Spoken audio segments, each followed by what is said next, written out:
2 weeks ago, I almost died on my apartment floor while my family threw my twin a glittering 25th birthday party. When the paramedic asked for my emergency contact, I laughed and said I did not have one, but he stared at his tablet and replied that my sister had called before me to say I was lying. That sentence proved someone had planned this right down to the moment my voice would be too weak to defend myself. I am Violet White, and the first thing I knew was the taste of copper and the violent, rhythmic beeping of a machine that seemed to be counting the seconds I had stolen back from death. My eyelids felt like they were weighted with lead, and when I finally forced them open, the harsh fluorescent lights of the emergency room blinded me. It was not the warm glow of a birthday candle or the soft hum of home. It was the sterile, unforgiving glare of a place where people go when their bodies decide to give up. I tried to speak, but my throat felt as though I had swallowed broken glass. A tube had been down there, or perhaps I had just screamed silently for so long that the vocal cords had shredded themselves.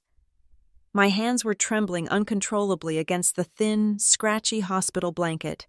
It was a tremor that had nothing to do with the cold and everything to do with the realization that settled deep in my bone marrow.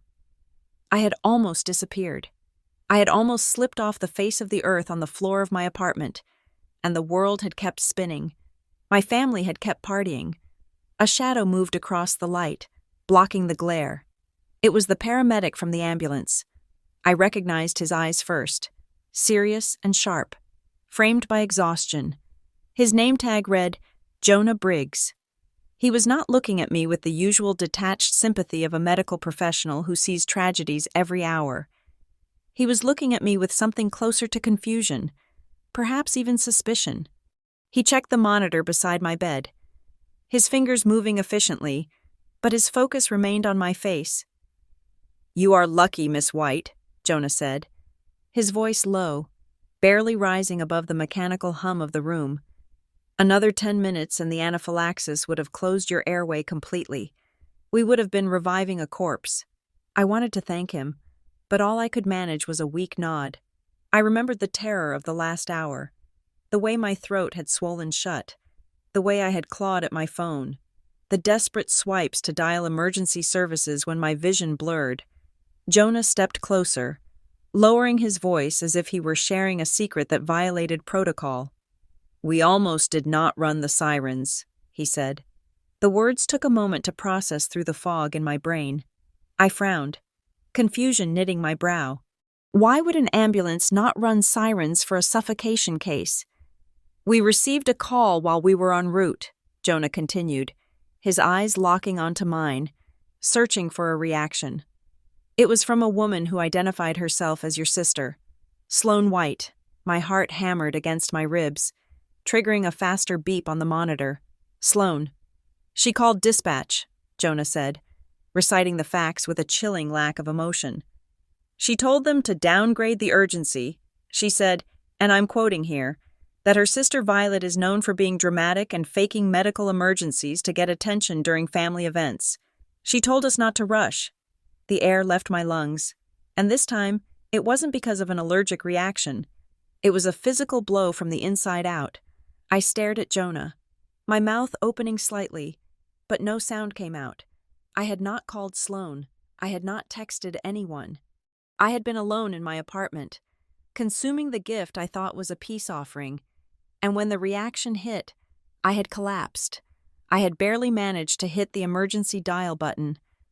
I had certainly not had the time or the breath to call my sister and tell her I was dying. So how did she know? How did Sloane know? At the exact moment I was gasping for air, that she needed to call 911 and sabotage my rescue. There was only one answer, and it was so terrifying I wanted to shut my eyes and fall back into the darkness. She knew because she expected it. She knew because the timeline was happening exactly as someone had scripted it. My hand moved to the side table where my personal effects had been dumped in a clear plastic bag. My phone was there. I needed to see it. I needed to know what the world looked like while I was dying. My fingers were clumsy. Shaking so hard I dropped the device twice before gripping it. The screen lit up, assaulting me with notifications. But they were not missed calls from my mother. They were not frantic texts from my father asking if I was safe. They were Instagram notifications. I unlocked the phone and opened the app. It was a flood, a deluge of perfection. The first story on my feed was from Sloan. It had been posted 2 hours ago. Right around the time I was convulsing on my rug, the video showed the backyard of my parents' estate in Connecticut. It was transformed into a wonderland. Thousands of dollars worth of fairy lights draped over the oak trees. A live jazz band played in the corner. There were towers of champagne glasses and tables laden with gourmet food. And there, in the center of it all, was Sloan. She looked radiant in a silver dress, holding a glass up to the camera, laughing with her head thrown back. The caption read, "25 and thriving, surrounded by everyone I love." I swiped to the next story. My mother, Marissa, was hugging Sloan, kissing her cheek. My father, Eric, was holding a microphone, making a toast. Guests, cousins, aunts, friends I had grown up with were cheering. I was nowhere. I did not exist in a single frame. It was not just that I was absent. It was that my absence was erased. The space where I should have been standing as her twin was filled with balloons and indifference. I stared at the timestamp on a photo of my mother smiling. It was posted 40 minutes ago. 40 minutes ago. I was being intubated. If this was just hatred, if this was just their way of punishing me for being the disappointment, they would have ignored me. They would have simply not invited me, which they had made clear they didn't want to do anyway. But a phone call to emergency services, that was active. That was a tactical strike. I looked up at Jonah. He was still watching me, and he had seen the phone screen. He had seen the party. "I did not call her," I whispered, my voice raspy and broken, barely audible. "I did not tell her I was sick. She should not have known." Jonah nodded slowly. He reached into the breast pocket of his uniform and pulled out a small, rectangular card. He placed it on the sterile white sheet covering my legs. "I have been doing this job for 15 years, Jonah said softly. "I have seen car accidents, heart attacks, and overdoses, but I have also seen what happens when families decide one person is the problem. I have seen them convince the victim that they are crazy. I have seen them rewrite reality until the person begins to doubt their own survival instinct." He leaned in closer, his voice dropping to a harsh whisper. "I noted the time of your sister's call in my official report. I noted the discrepancy between her statement and your actual medical condition. You were not faking, Miss White. You were dying. If we had arrived 3 minutes later because of her warning, you would be dead." He tapped the card. It had his name and a personal number on it. "I do not want to see you in my ambulance again," he said. "But if you need someone to verify that you were not crazy tonight, you call me. Do not let them tell you this didn't happen." He turned and walked away, his heavy boots squeaking on the linoleum floor, leaving me alone with the steady beep of the monitor and the terrifying truth he had just handed me. I laid my head back against the thin pillow and stared at the acoustic tiles of the hospital ceiling. There were water stains up there, shapes that looked like clouds or bruises. For years, I thought I was just the unlovable one, the one who didn't fit the mold, the one who was too emotional, too clumsy, too difficult. I thought my exclusion from the family was a passive thing, a result of their disappointment. But tonight, the veil had been ripped away. You do not call an ambulance to slow it down unless you want the patient to die. You don't send a peace offering that triggers a catastrophic reaction unless you know exactly what you're doing. This wasn't just toxic family dynamics. This was a setup. A cold clarity washed over me, dulling the burn in my throat. They wanted me erased. Not just out of the house, not just out of the will, but out of the story entirely. And they had almost pulled it off. They'd built it perfectly. The party as an alibi, the gift as the trigger, the call for help as the tidy little seal on the lie. If I'd ended up in an ambulance, the narrative was already written. Violet had an episode. Violet was dramatic. Violet did it to herself. Careless, unstable, and somehow always to blame. Tears stung at the corners of my eyes. but I refused to let them fall. I was done mourning people who were, at that very moment, raising glasses to my disappearance. If they wanted me quiet for good, they'd made one fatal miscalculation. They'd left me standing. I reached for my phone again, not to scroll Instagram, but to open the camera. I turned the camera on myself. I looked horrific, my face swollen, my skin pale and mottled, my eyes bloodshot. I looked like proof. I took a photo. Then I photographed the bruising on my arm where the IV tape had been. I captured the monitor with my heart rate pulsing on the screen. I wouldn't scream.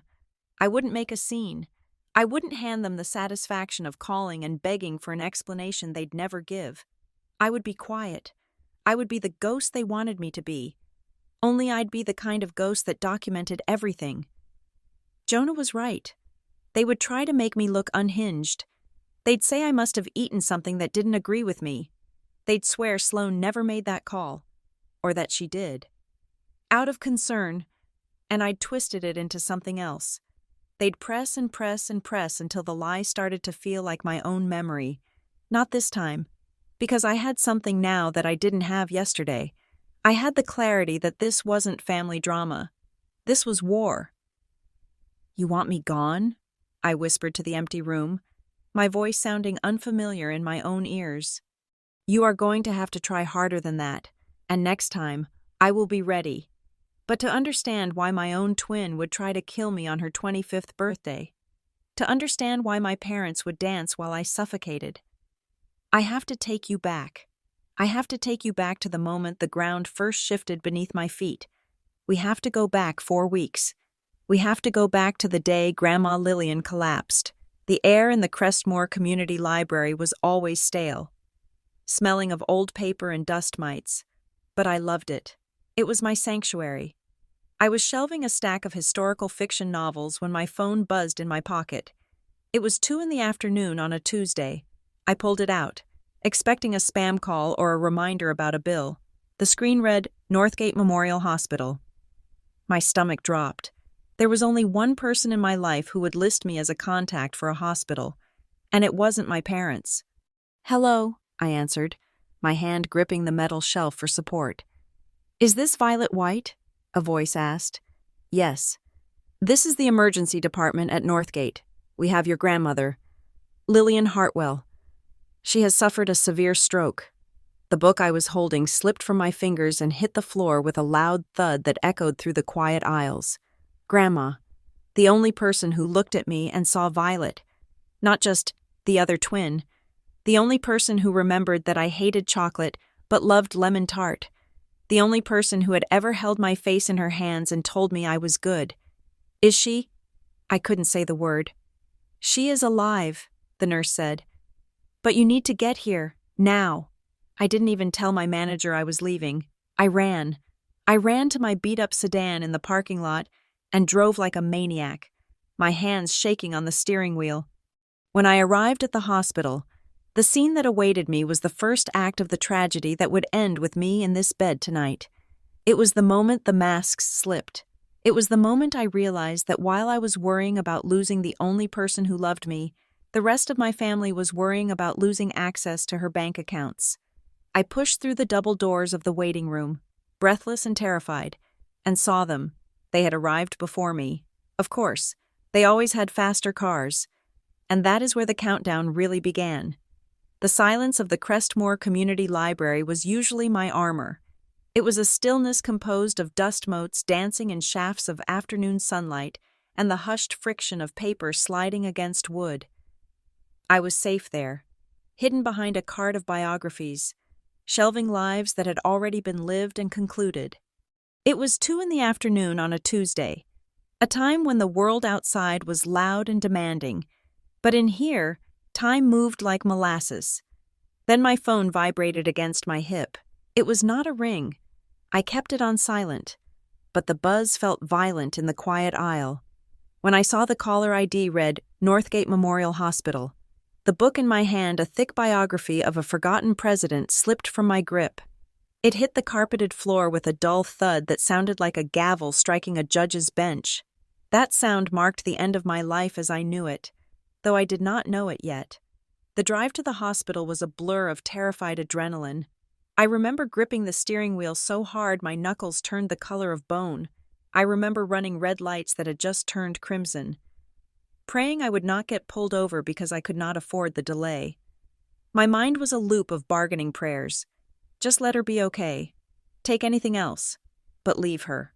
When I burst into the stroke unit, the air hit me first, that distinct antiseptic chill that smells of rubbing alcohol and latex. It is the smell of bad news. Grandma Lillian was in room 304. I stopped in the doorway, my breath catching in a sob I refused to let out. She looked so small. Lillian Hartwell was a woman who took up space, not physically, but spiritually. She was a force of nature who wore silk scarves and smelled of lavender and old books. Now, she was a figure beneath a thin sheet, hooked up to monitors that beeped with a terrifyingly slow rhythm. Her face, usually animated with sharp wit and warmth, was slack. One side of her mouth drooped slightly, a cruel signature of the stroke that had stolen her consciousness. I walked to the bedside, my legs feeling like they were made of water. I took her hand. It was cold. "I am here, Grandma," I whispered, squeezing her fingers, desperate for a squeeze back. "It is Violet. I am here." Nothing. Just the mechanical hiss of oxygen. I pulled a plastic chair close to the bed and buried my face in the mattress near her hand. In that sterile room, memories of Sunday afternoons flooded back to me, vibrant and aching. Sundays were ours. While my parents were busy hosting brunch for their country club friends events where I was often encouraged to stay in my room so I would not clutter the aesthetic, I would sneak out to Grandma's house. The kitchen would be warm, smelling of caramelized sugar and citrus. We made lemon tarts. That was our ritual. I could hear her voice clearly in my head, cutting through the hospital beeping. "You have to zest it gently. Violet, do not dig into the white pith. The bitterness hides there." She taught me how to bake, but she taught me how to survive my family more. She was the only one who saw the difference between me and Sloane. To my parents, Sloane was the golden statue and I was the unfinished sketch. But Grandma would cup my chin, her eyes fierce and blue, and say, "Sloane has the polish. But you, Violet, you are the one with the true heart. Never let them trade your heart for their gold." I sat there for 2 hours alone. I watched the sun move across the linoleum floor. I held her hand until my own warmth seeped into her skin. Then, the performance began. I heard them before I saw them. The click-clack of expensive heels on the hospital tile echoed down the hallway like gunshots. My mother, Marissa, swept into the room in a cloud of designer perfume that instantly overpowered the antiseptic smell. She was wearing a tailored black trench coat, despite it being mid-July, as if she had dressed for a funeral before one had even been announced. She did not look at me. She did not rush to the bedside to hold her mother's hand. She stopped at the foot of the bed, took off her sunglasses with a practiced, dramatic motion, and sighed. "Oh, Mother," she said. The tone was tragic, but her eyes were dry. They were scanning the room, checking the monitors, checking the equipment. Sloane followed her in. She was typing on her phone, her thumbs flying across the screen. She barely glanced at Grandma. She looked annoyed, as if this stroke was a scheduling conflict that was inconveniencing her afternoon. My father, Eric, trailed behind them both, silent and gray, fading into the beige walls like a shadow that had lost its object. "Is she awake?" Marissa asked sharply.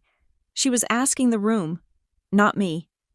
"No," I said, my voice thick. "The doctor said the next 24 hours are critical. The swelling in her brain needs to go down." Marissa finally looked at me. There was no concern in her gaze, no maternal instinct flaring up to ask if I was okay, if I had eaten, if I was scared. Her eyes were cold calculations. "Did she speak to you before she went under?" Marissa asked. "Did she say anything about the papers?" I blinked, confused. "Papers? She had a stroke, Mom. She could not speak." Marissa pursed her lips, a flicker of irritation crossing her face. The medical proxy forms, the updated will. She was supposed to meet with the notary this week, if she dies without signing the amendments to the trust. She trailed off, realizing she was saying the quiet part out loud. But she did not look ashamed. She looked stressed. She walked around the bed, not to touch her mother, but to check the bedside table. She opened the drawer, rifling through the personal belongings: Grandma's glasses, her dentures case, a crossword puzzle book. Marissa treated the woman in the bed not like a beloved parent, but like a safe that was about to lock permanently with the combination inside.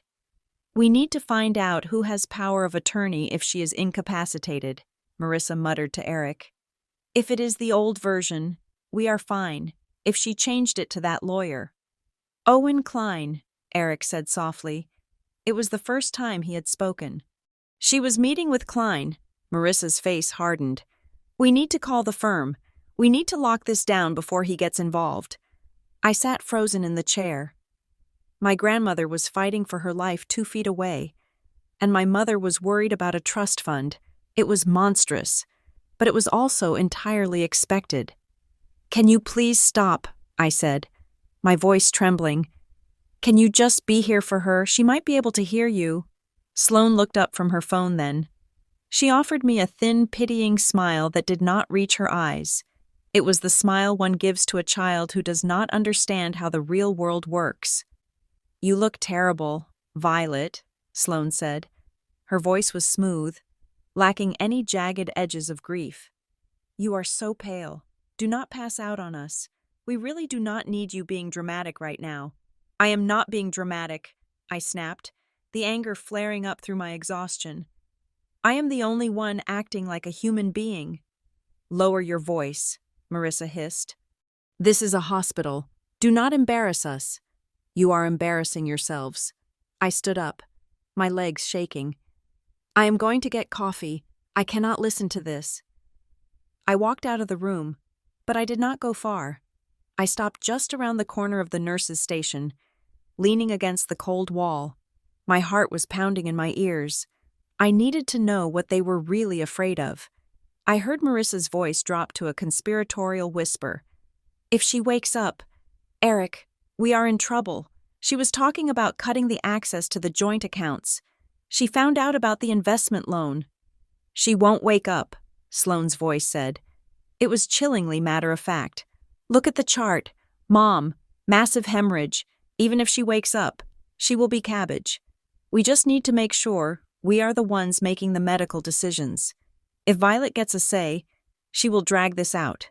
She will keep her on life support forever, just to be sentimental."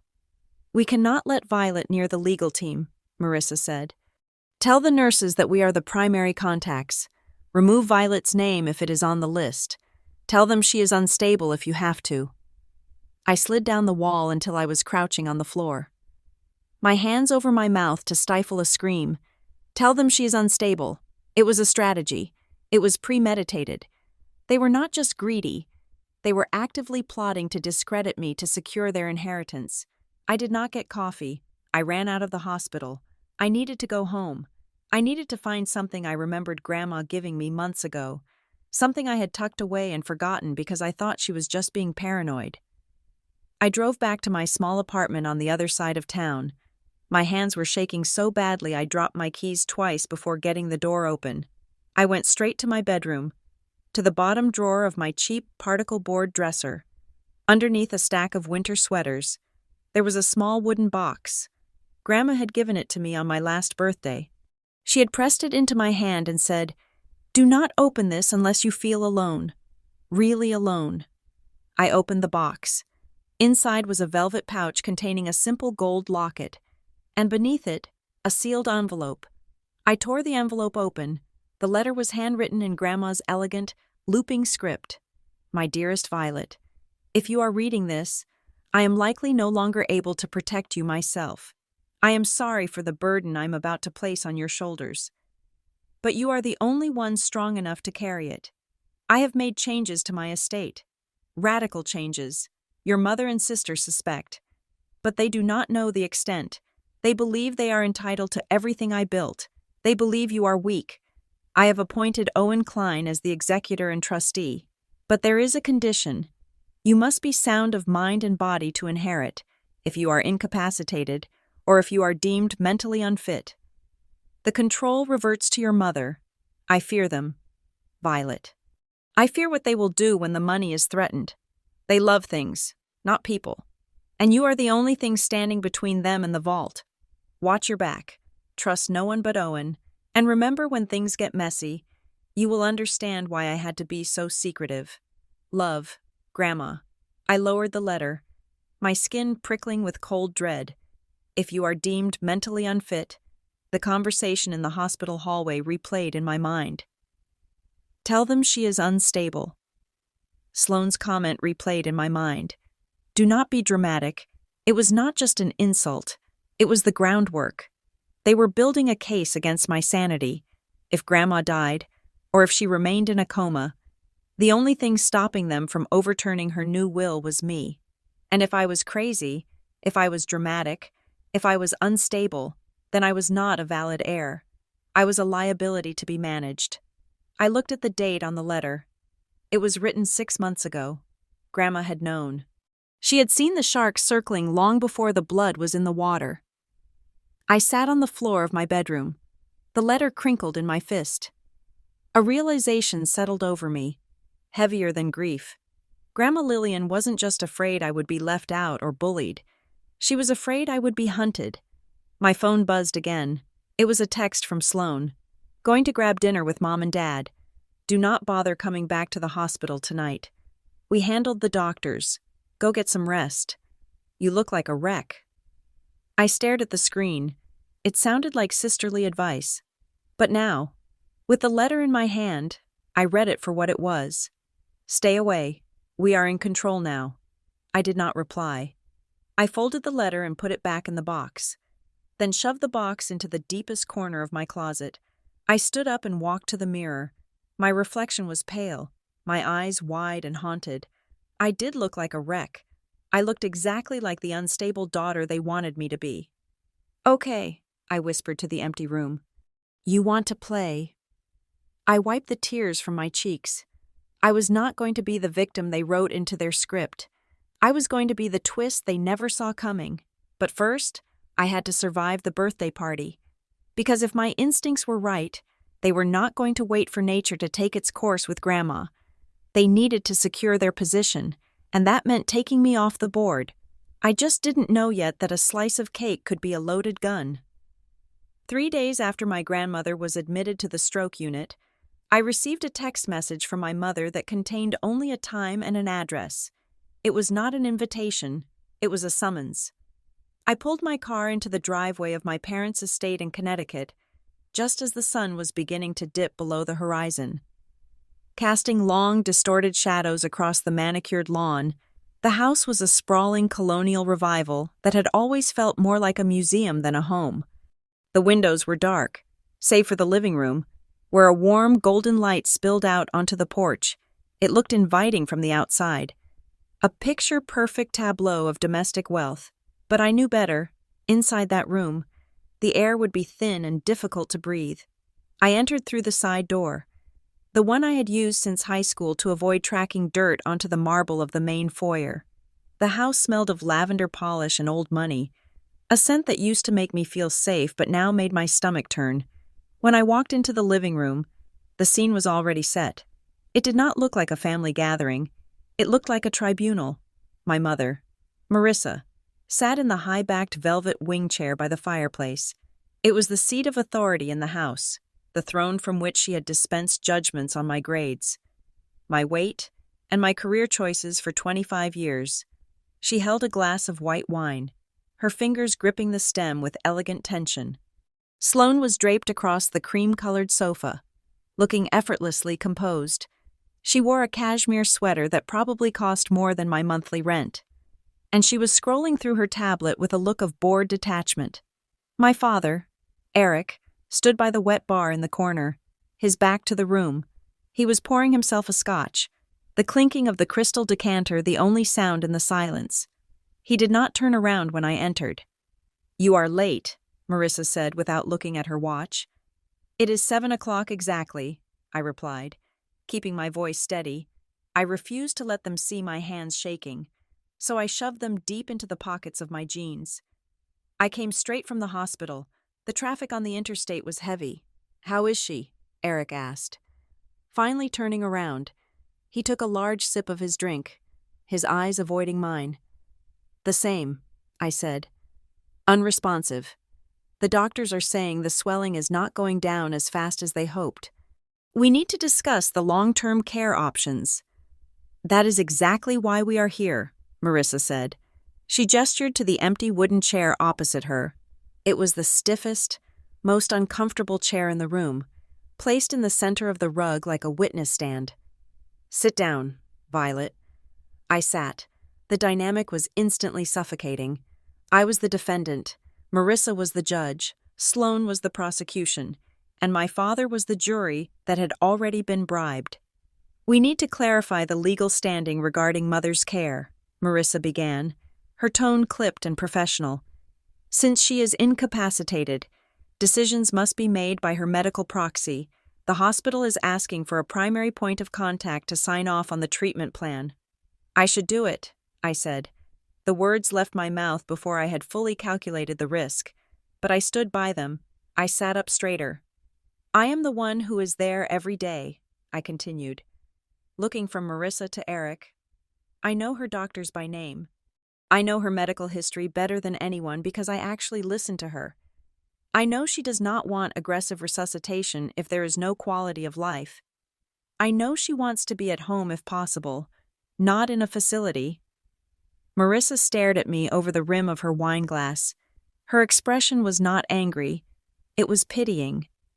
It was the look one gives a child who claims they can fly. That is not necessary, Marissa said coldly. We have decided that Sloan will act as the proxy. I felt the blood drain from my face. Sloan. I looked at my twin. She finally looked up from her tablet, offering me a small, tight smile. Sloan has not visited Grandma in 3 weeks until the stroke. She does not even know what medication Grandma is on for her blood pressure. I am a quick learner, Sloan said, her voice smooth like syrup. Besides, it is not about memorizing pill bottles. Violet, it is about making hard, rational decisions. Mom and Dad agree that I am better suited for the pressure. Better suited. I stood up, unable to stay in the little wooden chair. I am the one who found her specialist. I am the one who manages her appointments. How is Sloan better suited? Because you are emotional, Marissa snapped. The veneer of politeness cracked for a second. You are hysterical. Violet, you always have been. Look at you right now. You are shouting. I am not shouting, I said. Realizing too late that my volume had indeed risen, they were baiting me. They were pushing buttons they had installed themselves. See, Sloan said softly, looking at our father. She is spiraling, just like she did when she had that panic attack at the mall last year. Imagine if she has to decide on a surgery. She would freeze. She would let emotions cloud her judgment. I looked at Sloan, really looked at her. We shared the same face, the same DNA, the same birthday. But in that moment, she looked like a stranger wearing a mask of my own skin. She was using my anxiety caused by this family as a weapon to strip me of my rights. That panic attack was because you left me stranded without a ride for 3 hours, I said, my voice trembling with the injustice of it. And that has nothing to do with my ability to read a medical chart. It has everything to do with stability. Marissa interjected. Sloan has a stable career. She has a stable temperament. She is the logical choice to handle the legal and medical burdens. We do not want to stress you out. Violet, you are fragile. The word hung in the air. Fragile. It was a code word. It meant unreliable. It meant easy to dismiss. I turned to my father. He was my last hope. He had always been weaker than Marissa, but he had moments of kindness. He knew how much Grandma meant to me. Dad, I said, pleading with him to look at me. Please, You know this is wrong. You know Grandma trusts me. She told you herself at Christmas that I was the only one who helped her with the house. Eric looked at his glass. He swirled the amber liquid, watching the ice cubes dissolve. He looked tired. He looked like a man who had surrendered his spine years ago to keep the peace. Your mother thinks it is best, Eric mumbled, his voice low. Sloane is very capable. Violet, maybe it is better if you just focus on visiting her as a granddaughter, not as a caretaker. He wouldn't even meet my eyes. Silence was his survival strategy. If he didn't look at me, he didn't have to acknowledge that he was feeding his daughter to the wolves. I sank back into the chair. Defeated. It wasn't just about the medical proxy. I realized with a sick lurch in my stomach that if Sloane controlled the medical decisions, she controlled access. She could ban me from the room. She could decide when to pull the plug. Fine, I whispered, but I want to be consulted. I want to be in the loop for every decision. We will see, Marissa said, dismissing the topic as if she were closing a file. She took a sip of wine and shifted in her chair. Now, on to the next matter. Next week is the 25th. My birthday, our birthday.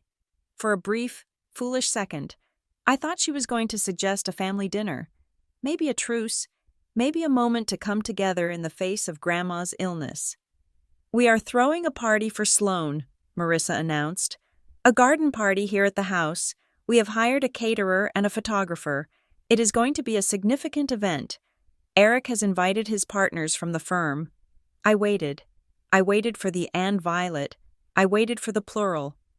We are expecting about 100 guests, Sloane added, her eyes gleaming. It is going to be elegant, black tie optional. Okay, I said slowly. And what about me? Marissa blinked, as if surprised I was still in the room. What about you? It is my birthday too, I said. We are twins. We turn 25 on the same day. Marissa sighed, a long, exasperated sound that came from the back of her throat. She set her wine glass down on the coaster with a sharp clink. Violet, let us be realistic, she said. You hate these kinds of parties. You are awkward around my friends. You stand in the corner and look miserable, and it brings down the mood for everyone. You do not fit the aesthetic we are going for. The aesthetic, I repeated. I am your daughter. You are a disruption, Marissa said. Her voice was ice. We discussed it, and we think it is best if you sit this one out. Stay home. Nobody wants you there. Violet, you will just be uncomfortable, and you will make Sloane uncomfortable on her special day. The cruelty of it was breathtaking. It was so naked, so direct. Nobody wants you there. I looked at Sloane. She was smiling, a genuine, triumphant smile. She had won. She was the only daughter now. I was just a vestigial organ, something to be cut away. So I am uninvited to my own birthday, I said, my voice barely a whisper. You are erasing me. Oh, stop being so dramatic, Sloane laughed. We will send you a piece of cake. Maybe you can celebrate with well. Do you even have any friends? I have Grandma, I said, but you are trying to take her away too. Marissa stood up. The meeting was over. The gavel had banged. Do not go near the hospital regarding the administrative paperwork, Marissa commanded. Sloane will handle it tomorrow, and do not show up here on Saturday. Security will be at the gate, and I do not want a scene. I stood up, my legs feeling heavy, as if gravity had doubled in the room. I looked at my parents, standing in their beautiful living room, surrounded by their beautiful things. They looked like a portrait of success, but beneath the surface, they were rotting. You are not doing this because I am awkward, I said, a sudden clarity piercing through the hurt. You are doing this because you are afraid. Marissa froze. Afraid of what? I do not know yet, I said, locking eyes with her. But I know Grandma knew, and I know why you want Sloane to have the power. You think if you cut me out, you can bury whatever secrets Grandma was holding. Get out, Marissa said. Her voice was low, dangerous. I am going, I said. I turned to my father. "Happy birthday to me, Dad." He flinched, but he did not speak. I walked out of the living room, down the hallway that was lined with photos of Sloan winning tennis trophies and Sloan graduating with honors. There were no pictures of me. I realized then that my absence from the party was not a new development. I had been absent from this family for years, even when I was standing right in front of them. As I stepped out into the cool night air, the heavy oak door clicking shut behind me, I felt a shift in my chest. The tears I expected did not come. Instead, there was a cold, hard knot of resolve. They did not just want me to miss a party. They wanted me to be invisible. They wanted to strip me of my credibility, my voice, and my connection to the only person who could save me. They were isolating the witness before the crime was fully committed.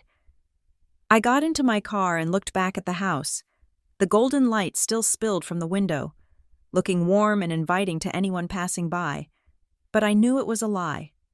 "You want me to stay home," I said to the windshield. "Fine, I will stay home, but I will not be quiet." I started the engine. I was not going home to cry. I was going home to prepare. If they wanted to treat me like a stranger, I would start acting like a lawyer. I needed to find out exactly what Grandma had signed, and I needed to do it before Sloane's signature dried on the proxy forms. I drove away from the house, leaving the silence of my father and the cruelty of my mother behind in the rearview mirror.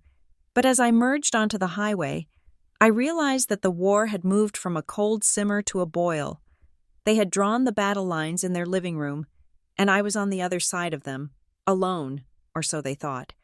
I reached for my phone and dialed the number of the hospital gift shop. I needed to know who was on the shift schedule for the ICU. I needed to know if there was a nurse who couldn't be bought by Marissa's charm or Sloane's tears. This wasn't the life of a daughter anymore. It was the life of a whistleblower. And whistleblowers have to be very, very careful. The Friday night before our 25th birthday. The silence in my apartment was heavy enough to weigh on a scale. It was not a peaceful quiet. It was the suffocating stillness of exclusion. I was sitting on my worn-out beige sofa, scrolling through Netflix without actually seeing the titles, trying to drown out the knowledge that 20 miles away, caterers were currently setting up a marquee tent on my parents' lawn. Then, the buzzer rang. The sound made me jump, spilling lukewarm tea onto my wrist. I was not expecting anyone. I never had visitors, especially not on weekends when the rest of the world was out living the lives I was apparently not qualified for. I walked to the intercom, my heart doing a nervous stutter. "Delivery for Violet White," a bored voice crackled through the speaker. I buzzed him in and opened my front door, waiting. A minute later, a delivery guy in a generic uniform handed me a box. It was not a cardboard Amazon package. It was a heavy cream-colored box tied with a thick satin gold ribbon. It screamed money. It screamed my parents' aesthetic. I carried it to the kitchen island, feeling a strange mixture of dread and curiosity. Attached to the ribbon was a small, thick cardstock envelope. My name was written on the front in black ink. I opened the card first. "Happy 25th. Sis, let's reset. S." I stared at the note. "Let's reset." 2 words. No, I am sorry. No, I miss you. No explanation for the ambush in the living room earlier that week. Just a command, disguised as an olive branch. I looked closer at the handwriting. It was confident, sharp, and angular. It looked like Sloane's writing, the kind I had seen on birthday cards and legal documents for years. But there was something slightly off about the letter T in reset. Sloane usually crossed her T's with a high. Flying slash, this one was crossed low, precise, controlled. I frowned. Was she writing differently because she was trying to be sincere? Or was this written by an assistant she had barked orders at while getting a manicure? I untied the ribbon, the silk slipping through my fingers like water. I lifted the lid. Inside sat 4 cupcakes, but they were not just any cupcakes. They were from the Whisk Spoon, a boutique allergy-friendly bakery in the city that I used to obsess over in college. They were lemon chiffon with lavender buttercream, my favorite flavor, and the specific combination Grandma used to make for me, and crucially, There was a sticker on the inside of the lid, nut-free facility. Safe preparation guaranteed. My throat tightened. But not from an allergy from emotion. Sloane knew I was deadly allergic to peanuts. It was the one thing she had always mocked me for growing up, calling me fragile, because I could not eat at certain Thai restaurants or grab a Snickers bar. But this was thoughtful. This was specific. This was safe. "Why now?" I whispered to the empty kitchen. My mind began to race, playing a game of emotional ping-pong. Side of the cynic. She is doing this to assuage her guilt. She knows cutting me out of the party is cruel, even for her. This is a payoff. She buys me off with fancy cupcakes so she can drink champagne tomorrow night without feeling a pinch of conscience. Side B. The sister? Maybe she misses me. Maybe the pressure from mom is getting to her. And this is her secret way of saying she still sees me. Maybe reset means she wants to talk after the party madness is over. I wanted to throw them in the trash. I wanted to be the strong, independent woman who didn't need crumbs from the table of the people who starved her.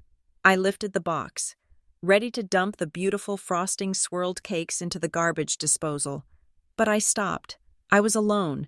I was turning 25 years old, a milestone quarter-century, and I had no plans, no party, and no one to clink glasses with. The smell of lemon and sugar wafted up from the box, hitting me with a wave of nostalgia so potent it made my knees weak. It smelled like Grandma's kitchen. It smelled like being loved. "If they are not coming to me," I muttered, setting the box back down, "I will celebrate with myself." Loneliness is a powerful negotiator. It can talk you into accepting things your pride would usually reject. I decided to accept the truce, not because I forgave her, but because I was desperate to believe I still had a sister. I went to the living room and grabbed my phone. I needed to set the mood. If I was having a solo party, I was going to do it right. I dimmed the lights. I found a single vanilla-scented tea light candle in a drawer and placed it on the counter next to the cupcakes. Then, against my better judgment, I opened Instagram. I should not have done it. I knew I should not have done it, but the itch to see the life I was missing was undeniable. Sloane's profile was a glowing ring of activity. I tapped her story. The screen filled with light. The party had apparently started early. A pre-birthday dinner, according to the timestamp. The video panned across the backyard. It was breathtaking. The fairy lights were strung up like a canopy of stars. There were white roses everywhere, thousands of dollars in flowers. And there was Sloane. She was wearing a white silk jumpsuit, looking like a bride, holding a glass of vintage champagne. She was laughing, her head thrown back, her arm draped around a girl from her law firm. The caption was typed in an elegant serif font, 25 and thriving. Surrounded by everyone I love, everyone I love. The words cut deeper than a knife. It was a public declaration. The circle was closed, and I was outside of it. If she loved me, I would be there. Therefore, she did not love me. I looked from the glowing screen of the phone to the cupcakes on the counter. The gift suddenly felt less like an olive branch and more like a consolation prize. "Here, eat this in your sad apartment while I live the life you were supposed to share." I turned off the phone and flipped it face down. I struck a match and lit the tea light candle. The tiny flame flickered, casting long, dancing shadows against the backsplash. "Happy birthday, Violet," I said softly. My voice sounded small in the room. "Make a wish." I closed my eyes. I did not wish for money or fame. I wished for the strength to stop caring about people who did not care about me. I wished for Grandma to wake up. I blew out the candle. The smoke curled up, a thin gray ribbon. I reached for a cupcake. I peeled back the delicate paper wrapper. The frosting was perfect, a swirl of pale purple lavender cream. I took a bite. It was delicious, sweet, tart, with the floral hit of lavender. It tasted exactly like the ones I remembered. I chewed and swallowed, feeling a momentary rush of sugar-induced comfort. I took another bite. Then, it happened. It started as a tingle on my lips. Not the pleasant, zesty tingle of lemon, but a sharp, prickly heat, like I had rubbed a chili pepper on my skin. I stopped chewing. I frowned. Touching my lip, it felt numb. Then the heat moved to my tongue. It swelled, thick and heavy in my mouth, a metallic taste, like sucking on a penny, flooded my taste buds, drowning out the lemon. Panic, cold and sharp, spiked in my chest. No, I dropped the cupcake. It hit the counter and rolled onto the floor, landing frosting side down. I scrambled for the box, ripping the lid off to look at the sticker again. Nut-free facility. It was right there. I wasn't imagining it. I wasn't being paranoid, but my throat was beginning to itch. A deep, internal itch that I couldn't scratch. My ears started to ring. The air in the room seemed to get thinner. Anaphylaxis. I knew the signs. I had lived with this fear my whole life. I had about 15 minutes before my airway closed, maybe less depending on the dosage. Stupid, I gasped. The word coming out garbled because my tongue was too big. So stupid. I stumbled away from the island, knocking a stool over. It crashed loudly. But I didn't care. I needed my kit. I kept an emergency medical bag in the hallway closet, right next to the bathroom. It had 2 EpiPens and a bottle of Benadryl. I was obsessive about it. I checked the expiration dates every month. I knew exactly where it was top shelf, left side, in a red nylon pouch. I ran to the closet, my breath already coming in short, wheezing rasps. My vision was starting to get swimmy at the edges, little black spots dancing in my periphery. I threw the closet door open. I reached for the top shelf. My hand grasped empty air. I blinked, shaking my head to clear the fog. I stood on my tiptoes. The shelf was bare, except for a stack of old towels. No, I wheezed. I yanked the towels down, throwing them onto the floor. Nothing. The red pouch was gone. A wave of terror, purer and colder than anything I had ever felt, washed over me. I had seen that pouch yesterday. I had moved it to grab a fresh towel. It had been there. I turned and ran to the kitchen. The junk drawer. I kept a backup pen in the junk drawer, buried under the takeout menus and batteries. I ripped the drawer open so hard it came off the tracks and crashed onto my feet. I fell to my knees, frantically digging through the mess. Pens, scissors, rubber bands, a flashlight, no EpiPen. I dumped the drawer's contents onto the floor, scattering debris everywhere. I clawed through the pile, my fingers clumsy and numb. I was sobbing now, but the sobs were just strangled gasps for air. It was gone. The backup was gone. I sat back on my heels, the room spinning violently around me. My chest felt like it was being crushed by a vice. This was not an accident. A bakery error explains the cupcake. A bakery error does not explain 2 missing EpiPens from 2 different locations in my locked apartment. Someone had been here. I looked at the front door. The deadbolt was engaged. There was no sign of forced entry, but my mother had a key. Sloan had a key. They had them for emergencies. The realization hit me harder than the lack of oxygen. The reset wasn't a truce. The cupcake wasn't a gift. It was a Trojan horse, and the missing medicine was the soldiers waiting inside to slaughter me. They didn't just want me to miss the party. They wanted to make sure I never crashed another party again. I needed help. I needed to call 911. I crawled across the floor toward the living room where I had left my phone. My body felt heavy, like I was moving through wet concrete. My skin was burning, itching fire spreading across my chest and neck. I reached for the coffee table. My hand slapped the surface, knocking a magazine onto the floor. I grabbed my phone. My vision was blurring badly now. I could barely see the screen. I swiped up, my fingers sliding on the glass. Emergency. I tapped the button. 911. I hit call. I put the phone to my ear, listening to the ring. It sounded miles away. 911. What is your emergency? Help, I tried to say, but it came out as a gurgle. My throat was closing. The tunnel was collapsing. Hello, caller? Allergic. I forced the word out, using every ounce of strength I had left. Reaction dying. Address. I gave my address, slurring the numbers. Apartment 4B. Stay on the line, ma'am. We are dispatching a unit. I dropped the phone.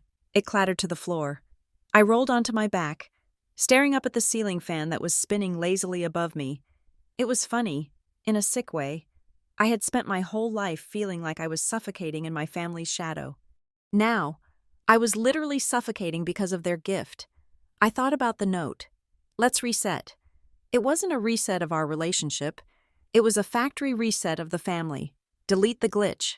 Erase the error. I closed my eyes. The darkness rushing in to meet me. I was going to die on my floor, surrounded by the smell of lavender and betrayal. And the last thing I would ever know was that my twin sister had sent me death wrapped in a gold ribbon. But then, I heard a voice in my head. Not mine, Grandma's. When things get messy, you will understand. I forced my eyes open one last time. I saw the phone on the floor. The screen still lit up. They wanted me gone, and that made me so angry. I decided I refused to go. I focused on the sound of the siren wailing in the distance. It was faint, but it was getting louder. Come on, I thought, fighting the darkness. Come on. But I did not know that while the siren was coming for me, another call had already reached them. A call that would turn my rescue into a slow-motion murder. My lungs seized. The world went black. The phone was slipping from my sweat-slicked fingers. A glowing rectangle of light that felt like it weighed 1,000 pounds. I was lying on my back on the hardwood floor of my living room, staring up at the ceiling fan which was spinning in a slow, mocking circle. My chest was not moving. I was commanding my lungs to expand, to pull in the air that was all around me, but my body had gone on strike. It was a terrifying, silent paralysis. The airway had narrowed to the width of a coffee stirrer, and every tiny gasp sounded like a whistle blowing in a distant room. "Ma'am, are you still there?" The dispatcher's voice crackled. It sounded tinny and far away, like it was coming from the bottom of a well. "We have a unit en route. Can you unlock the door?" I tried to speak. I tried to say that I could not move my legs, let alone walk to the door. But all that came out was a wet, strangulated gurgle. My tongue was so swollen it filled my entire mouth, pressing against the roof of my palate like a dead weight. "Ma'am, stay with me," the voice insisted. "Is there anyone else in the apartment with you?" I tapped the floor once with my fingernail. It was the only signal I could manage. No. "Is there an emergency contact we can notify while the paramedics are on their way?" the dispatcher asked. "A family member, a spouse." The irony hit me harder than the lack of oxygen. A family member. My family was currently under a canopy of fairy lights, drinking vintage champagne and celebrating the existence of the daughter who wasn't dying. If I called them, they wouldn't answer. And if they did, they would probably tell me I was ruining the vibe. I tried to laugh, but it manifested as a convulsive shudder in my diaphragm. No one. I had no one. "No," I choked out. The word was barely a vibration, more of a thought than a sound. There was a pause on the line, a hesitation that felt heavy with professional dilemma. Then the dispatcher spoke again, and her tone had shifted. It was no longer just urgent. It was confused. "Ma'am, I am looking at the call log history for your address," she said slowly. "We received a call regarding this location about 15 minutes ago, from a Sloan White." My heart, already hammering a frantic, uneven rhythm against my ribs, seemed to stop cold. Sloan, hope, bright and desperate, flared in the darkness of my mind. Had she regretted it? Had she realized the prank went too far? Had she called to save me because some small part of her still remembered we shared a womb? She called us, I thought, my brain firing sluggishly. "Yes," the dispatcher continued, her voice guarded. "She identified herself as your sister. She wanted to alert us to a potential situation.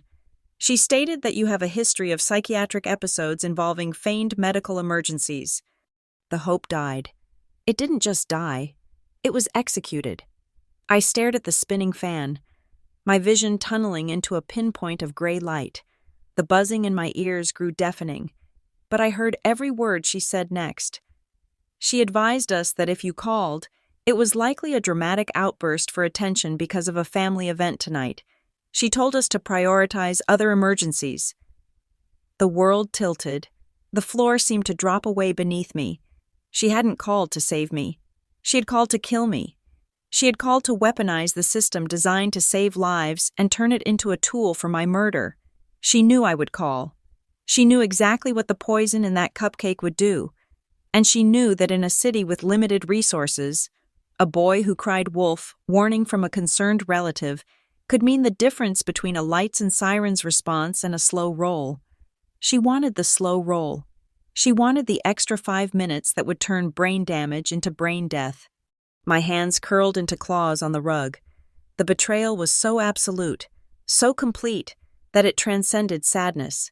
It was a physical sensation, colder than the ice in my veins. This wasn't a prank. This wasn't bullying.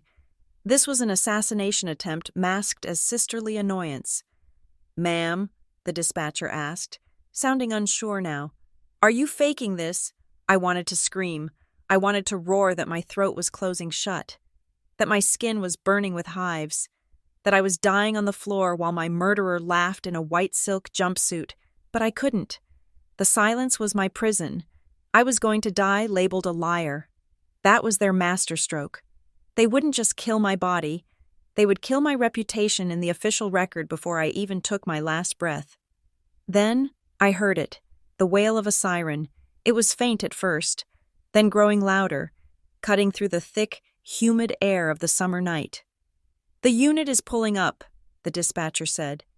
"They are going to breach the door if you cannot open it." I closed my eyes. "Please," I thought, "please don't listen to her. Look at me. Just look at me." There was a heavy thud against my front door, then another. The wood splintered with a loud crack that vibrated through the floorboards into my spine. "Paramedics, fire department," a male voice bellowed. Heavy boots thundered into the apartment. The vibrations got closer. "In here," someone shouted. "Female, 20s, conscious but cyanotic. She is blue. Briggs, get the bag." A face appeared above me. It was a face I would memorize for the rest of my life. Square jaw, worry lines etched deep around the eyes, short dark hair. The name tag on his uniform read, J. Briggs. Jonah Briggs looked down at me. He didn't look at me like a nuisance. He didn't look at me like a dramatic girl ruining a party. He looked at me like a mechanic looking at a broken engine that he knew exactly how to fix. He dropped to his knees beside me, his gloved hands moving with terrifying speed. He placed 2 fingers against my neck. "Pulse is thready and racing," he called out to his partner. "Airway is compromised. Severe stridor. Look at the hives. Man, this is full-blown anaphylaxis." His partner, a younger man, hesitated. "Dispatch said the sister called it in as a psych eval. Said she fakes it." Jonah paused for a fraction of a second. He looked at my face, swollen and distorted. He looked at the hives that were mapping angry red continents across my neck and arms. He looked into my eyes, which were wide with the terror of a trapped animal. "Does this look fake to you?" Jonah snapped, his voice hard. "She is not moving air. If this is a performance, she deserves an Oscar. Hand me the epi, now." He didn't wait. He ripped the Velcro of his kit open. I felt the cold swipe of an alcohol pad on my thigh, and then the sharp, sudden stab of the needle. "Breathe," Jonah commanded, his eyes locking onto mine. "The adrenaline is coming. Fight for it." The drug hit my system like a lightning strike. My heart, which had been fluttering like a dying bird, kicked into a violent, powerful rhythm. The vice around my throat loosened just a fraction enough for a thin, desperate stream of oxygen to hiss into my lungs. I gasped. It was a horrible, retching sound, but it was air. "There it is," Jonah said, his hand resting on my shoulder, grounding me. "Keep doing that. Do not stop." They lifted me onto the stretcher. The movement made the room spin, and bile rose in my throat, but I swallowed it down. As they wheeled me out of the apartment, passing the kitchen counter, I saw the box, the cream-colored box with the gold ribbon. The evidence. "The box," I wheezed, my voice sounding like gravel grinding together. I tried to point, but my arm was strapped down. Jonah followed my gaze. He saw the open box, the half-eaten cupcake on the floor. "Is that what you ate?" he asked. I nodded, a microscopic movement. Jonah looked at his partner. "Bag it. Bring it with us." "We are not cops. Briggs," the partner grumbled. "We do not collect evidence. If she goes into cardiac arrest, the doctors need to know what the toxin was." Jonah lied smoothly, but he looked at me, and I saw a flicker of understanding. He knew. He sensed the wrongness of it all. "Bring the damn cupcake." The partner grabbed the box. The ride to the hospital was a blur of lights and noise, but my mind was crystal clear. The adrenaline had sharpened my thoughts to a razor's edge. Sloan had called the ambulance 15 minutes before I did. The math was damning. I had received the package at 6. I had hesitated. I had lit a candle. I had checked Instagram. I hadn't taken a bite until at least 6:30. If Sloan called dispatch at 6:15, she called before I had eaten the poison. She didn't wait for me to get sick. She preemptively struck the emergency response system. She knew exactly when the package was delivered. She probably had a notification on her phone from the courier. Package delivered. And then she started the timer. She gave me 15 minutes to open it, read the card, and eat it. Then she made the call to ensure I wouldn't survive the consequences. It was a timeline of execution. Lying in the back of that bouncing ambulance, listening to Jonah radio in my vitals, I felt something inside me break. It wasn't my heart. My heart had been breaking for years, chipped away by every snub, every criticism, every cold shoulder. This was different. This was the snapping of the tether that held me to them. I had spent 25 years wanting them to love me. I had spent my entire life trying to figure out what was wrong with me, what defect I carried that made me unlovable compared to Sloan. I had apologized for existing. I had made myself small. I had stayed home when they told me to stay home, and their response was to try to kill me.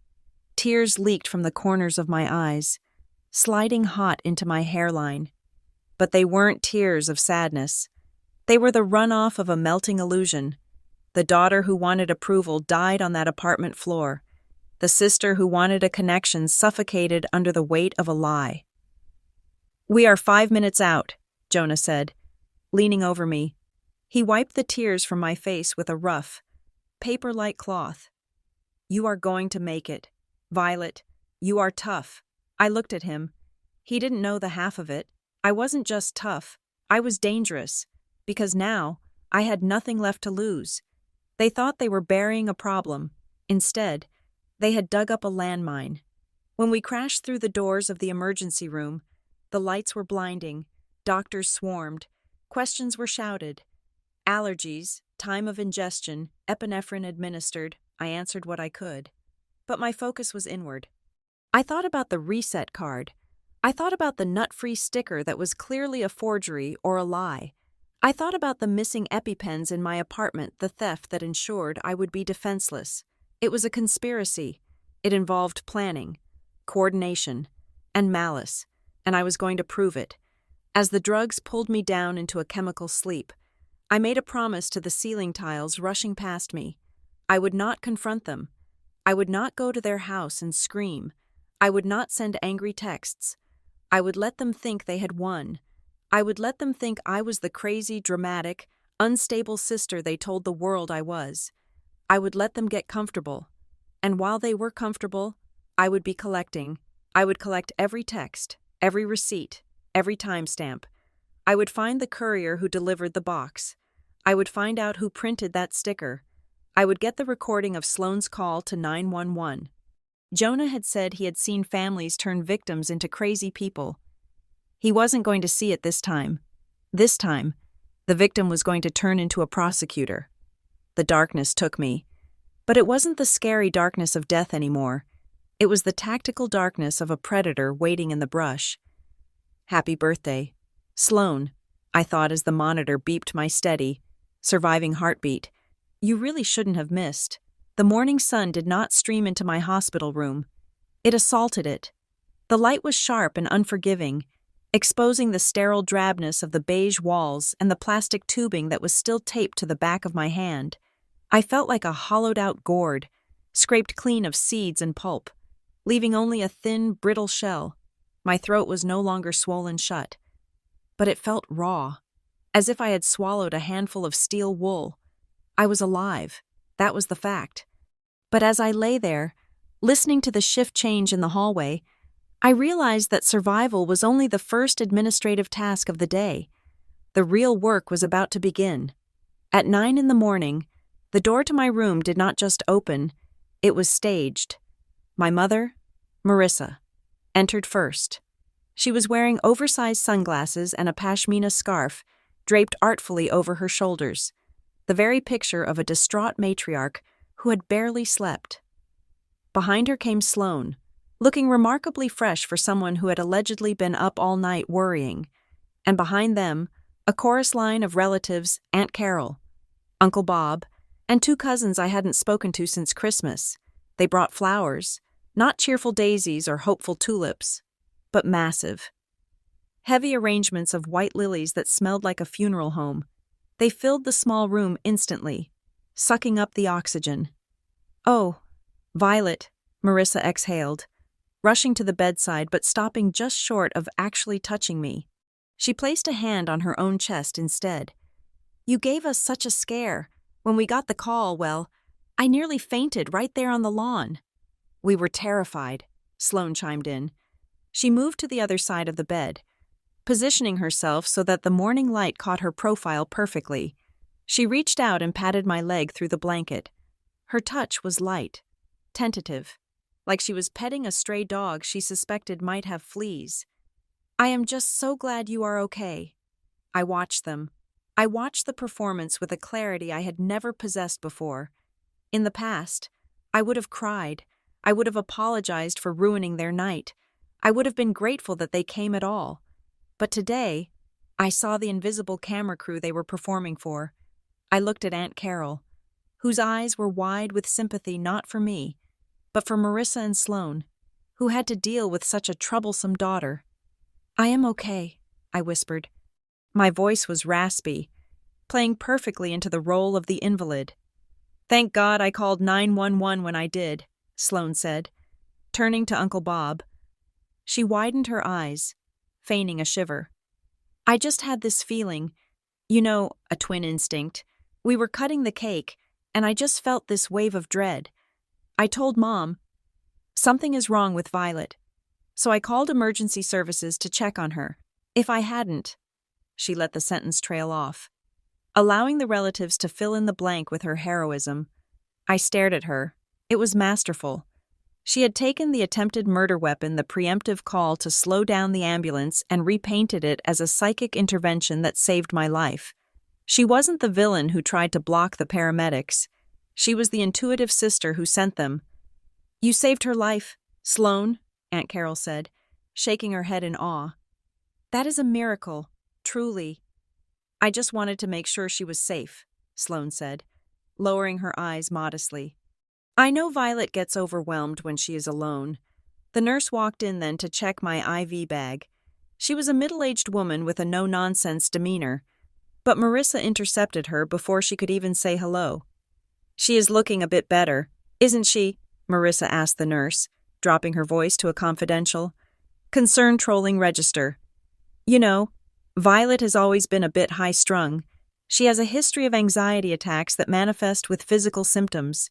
We were worried this might have been just a panic episode because she missed the party. But we are so relieved you treated it seriously." The nurse paused, looking from Marissa to me. "She went into anaphylactic shock, ma'am. Her airway closed. That is not anxiety."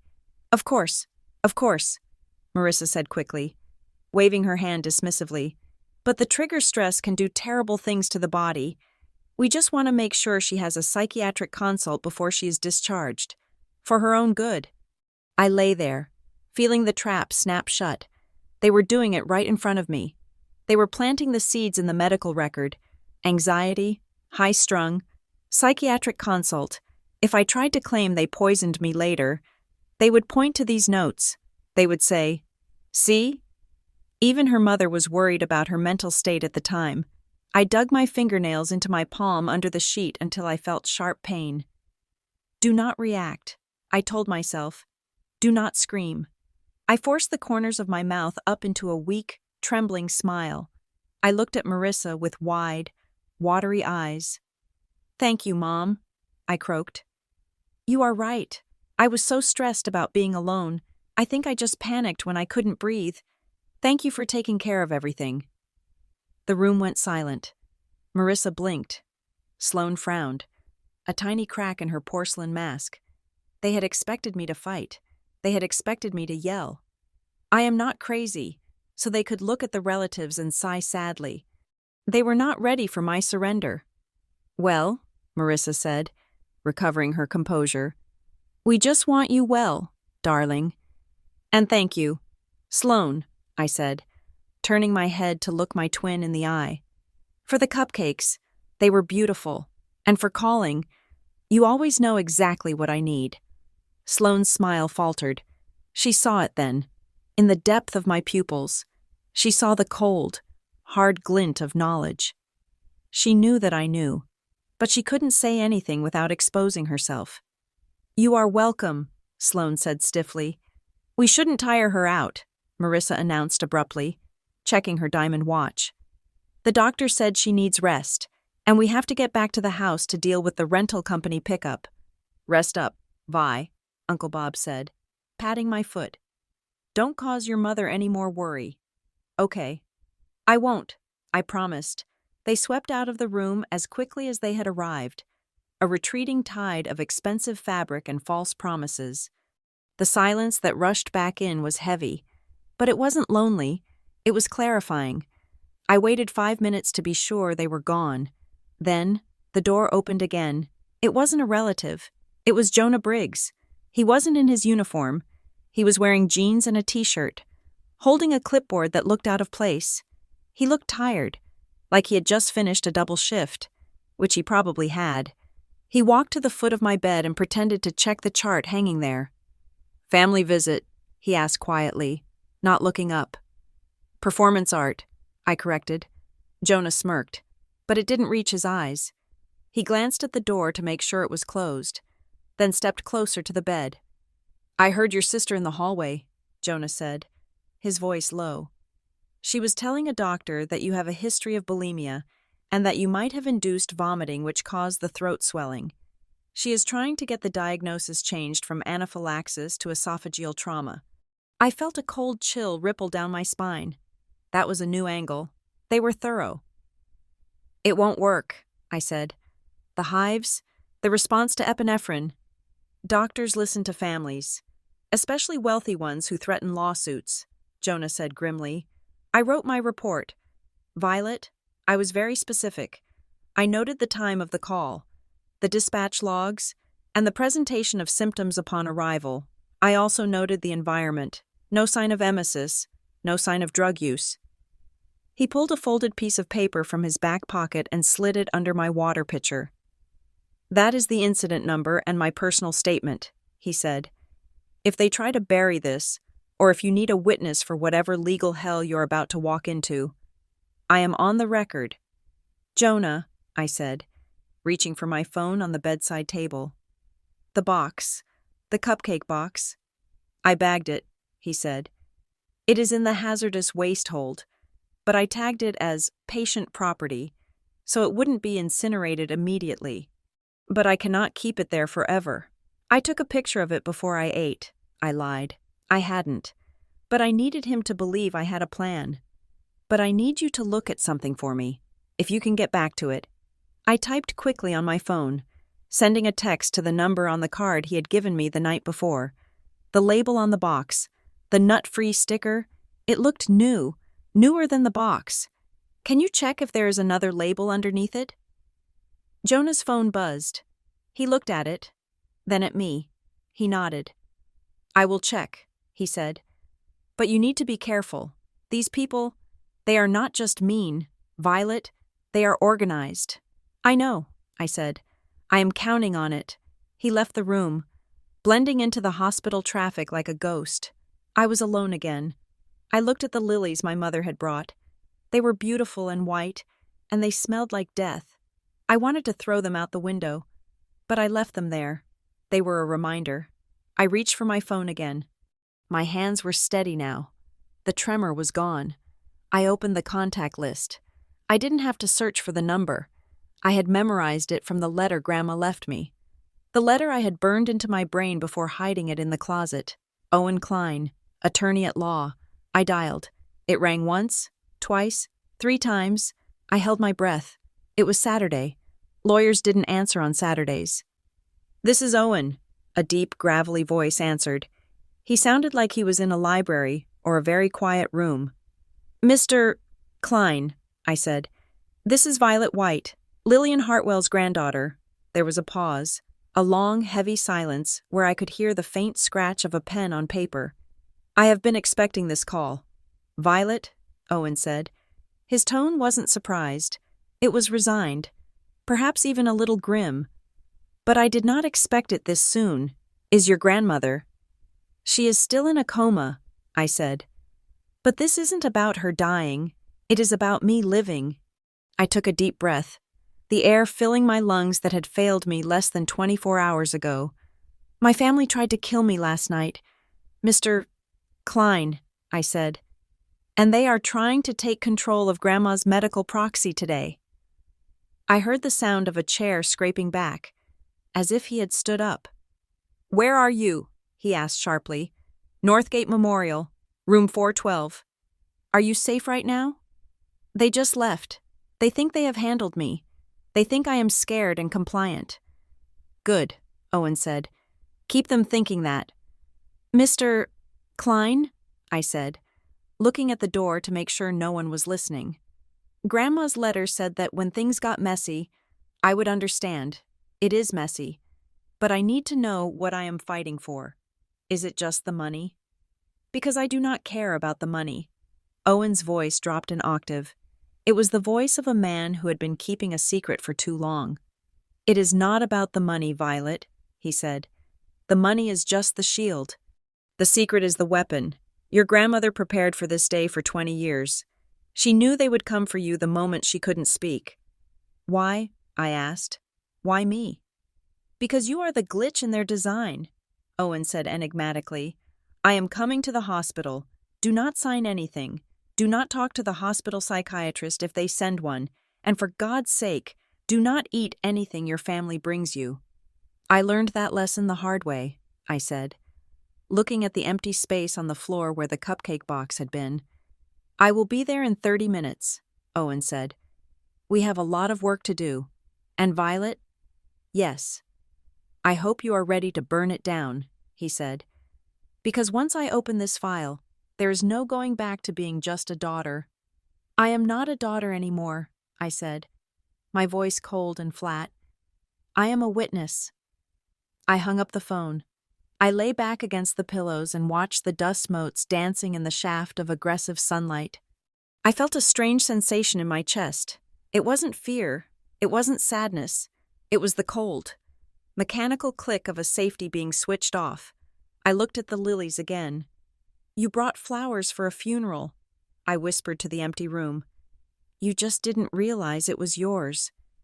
I closed my eyes and waited for the lawyer. The victim was gone. The prosecution was ready to begin. Owen Klein looked exactly like the kind of lawyer you hire when you want to bury a body. Or dig one up. He was a man composed of sharp angles and gray wool, carrying a battered leather briefcase that looked like it had survived several wars. He did not knock. He walked into room 412, closed the door behind him with a definitive click, and pulled the visitor's chair right up to the metal railing of my bed. He did not ask how I was feeling. He did not offer empty platitudes about my recovery. He simply set the briefcase on his knees, popped the brass latches, and pulled out a thick manila folder sealed with red wax tape. "Your grandmother gave me strict instructions," Owen said, his voice a low rumble that vibrated in the small room. "She said, and I am quoting her directly, if Violet ends up in a hospital bed while I am in one, you hand her this file immediately. Do not wait for the funeral. Do not wait for the reading." He slid the file onto the tray table across my legs. It sat there, heavy and ominous, like a loaded gun. "Open it," he commanded. My fingers, still stiff from the IV fluids, fumbled with the tape. I peeled it back and flipped the cover. The first page was a legal document, dense with paragraphs and clauses. But the title at the top was clear: The Hartwell Revocable Trust, amended January 14th, 2024. She changed it, I whispered, looking up at him. 6 months ago. She did, Owen said, leaning back and crossing his legs. For years, the estate was set to be divided equally between your mother and your aunt, with small stipends for the grandchildren. It was standard, boring, safe. He took off his wire-rimmed glasses and began to polish them on his tie. Then came Thanksgiving, he continued. You remember Thanksgiving? I nodded slowly. I was in the kitchen the whole time. Sloan and Mom were drinking in the sunroom. Precisely, Owen said. Your grandmother was supposed to be napping in the den. She wasn't. She was awake. And the ventilation vent between the sunroom and the den carries sound remarkably well. She heard a conversation between Marissa and Sloan that chilled her to the bone. I felt a cold knot tighten in my stomach. What did they say? They were discussing the Violet problem, Owen said, replacing his glasses. His eyes were magnified, intense. Marissa expressed concern that you were becoming too close to Lillian. She said you were manipulating the old woman to get a larger share, but it was Sloane's response that triggered the amendment. Sloane told your mother not to worry. She said, we can always have her declared incompetent. She has anxiety. We can spin that. If she is unfit, we get her power of attorney, and we get her share. I stopped breathing for a second. The room seemed to tilt. Hearing it from Jonah that Sloane had called me unstable to the paramedics was one thing. Hearing that they had plotted this strategy 6 months ago over pumpkin pie was another. It was premeditated. It was architectural. Grandma heard that? I asked, my voice trembling. She heard every word, Owen confirmed. She came to my office the next morning. She was furious. Violet, but she was also terrified. She realized that her money put a target on your back. As long as you were a potential heir, you were an obstacle they needed to remove or control. He tapped the file with a manicured finger.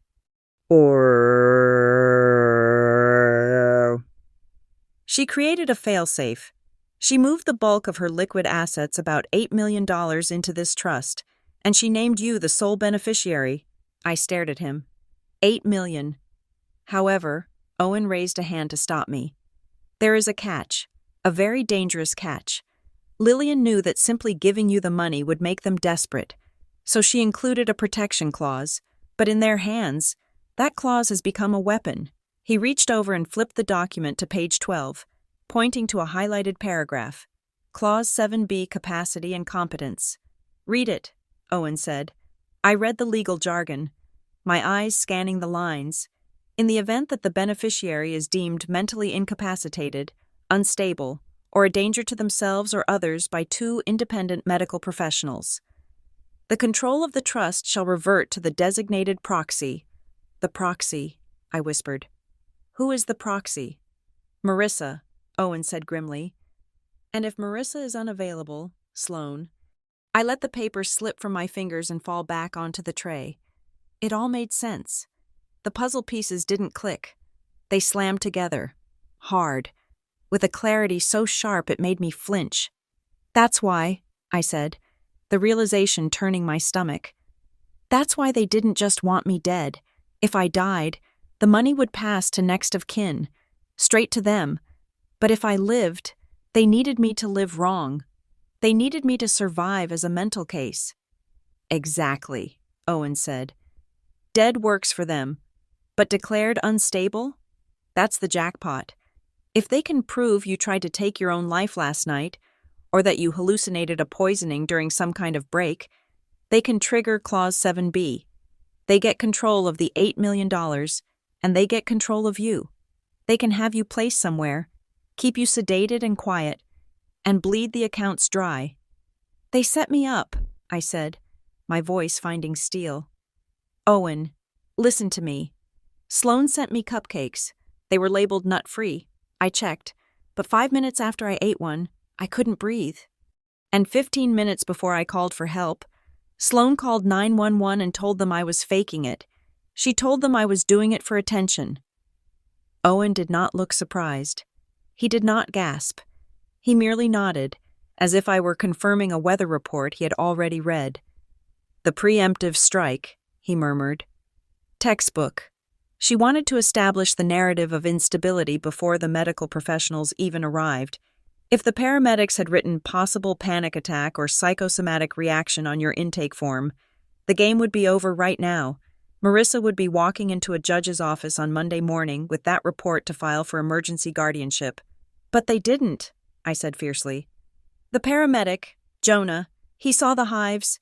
He gave me epinephrine. He wrote it down as anaphylaxis. Good, Owen said. That is a start, but it is not enough. Anaphylaxis can be accidental. They will argue you ate something by mistake because you were distraught over missing the party. They will paint you as careless, hysterical, unable to look after yourself. To win this, Violet, we cannot just prove you were sick. We have to prove they made you sick. He leaned in closer, his voice dropping to a whisper. We need the chain of custody. We need to know where those cupcakes came from. We need to know who printed the label. We need to know who delivered them. I threw the box away, I said, panic flaring. Then I remembered. No, wait, Jonah. He took it. He bagged it.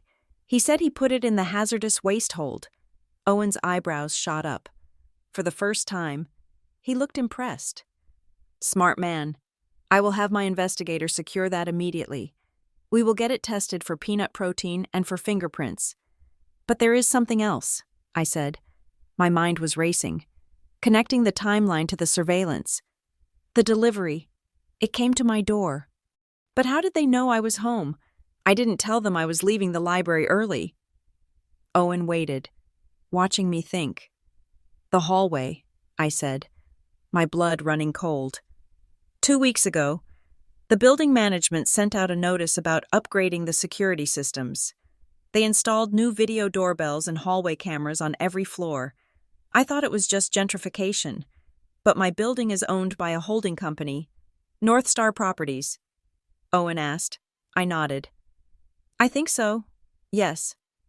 North Star Properties is a subsidiary of White Associates, Owen said. Your father's real estate firm. I felt the air leave the room. I was living inside a cage they had built, and I hadn't even noticed the bars. They have been watching me, I whispered. They knew I was home. They saw me take the box. They probably watched me open the door on a live feed.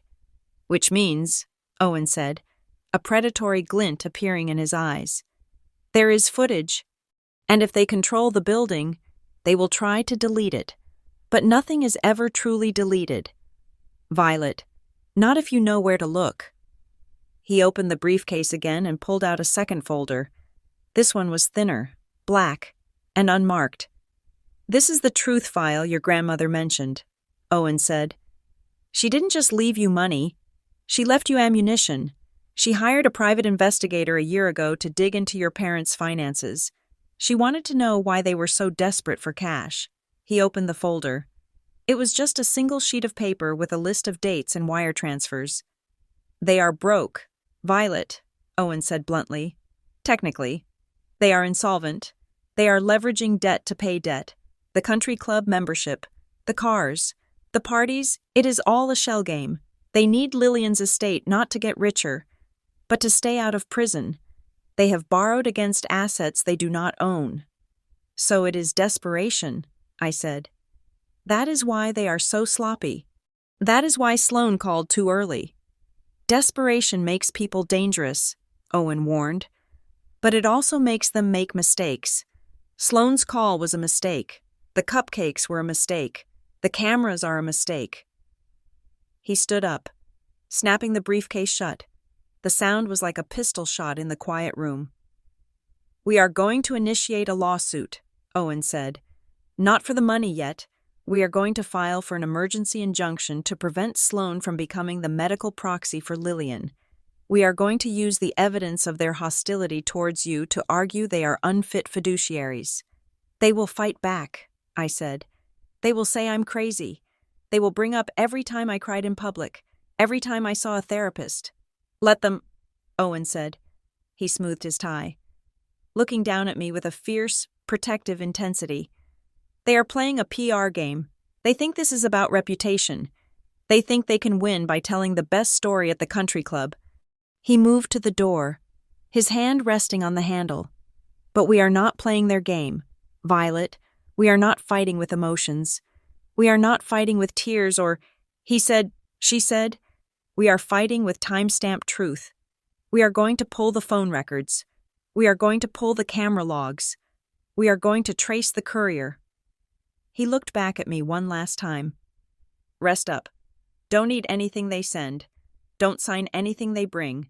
By Monday morning, I will have a forensic team tearing that cupcake wrapper apart at the molecular level.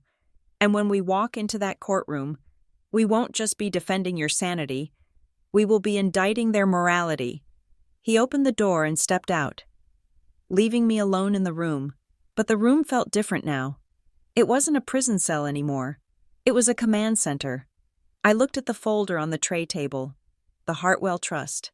My grandmother had left me $8 million. But more importantly, she had left me the proof that I was worth protecting. I reached for my phone. I had a text from Jonah. I have the box. And I took a picture of the label like you asked. You are not going to believe this, but I peeled the corner back. There is a FedEx label underneath. I typed back. My fingers flying. Don't lose it. I have a lawyer. He is coming for it. I lay back, the ghost of a smile touching my lips. They wanted to prove I was unstable. They wanted to prove I was a danger to myself. They were about to find out that the only danger in this family was me, and I was coming for them with receipts. The room was quiet, but it was no longer the silence of recovery. It was the silence of a war room. Jonah returned 2 hours later, but he was not alone. He brought a woman with him who looked like she ran on caffeine and high-speed internet. She was short, sharp, and wore a leather jacket that creaked when she moved. She carried a laptop covered in stickers, none of which were friendly. This is Jenna Hart, Jonah said, closing the door and locking it. She is the best digital forensic analyst I know. She usually works for corporate clients finding embezzlers, but she owes me a favor. Jenna didn't smile. She pulled the visitor chair over, sat down, and opened her laptop. Her fingers flew across the keyboard before she even looked at me. Jonah says your family tried to murder you via cupcake and then gaslight the emergency response team, Jenna said, her voice rapid fire. That is bold, stupid, but bold. If they left a digital footprint, I will find it. Do you have the phone? I handed her my phone. I don't have much, I said. Just the text from the courier and the Instagram stories. That is plenty to start, Jenna said. She plugged a cable into my phone and the screen on her laptop exploded with lines of code. First, let's talk about that box.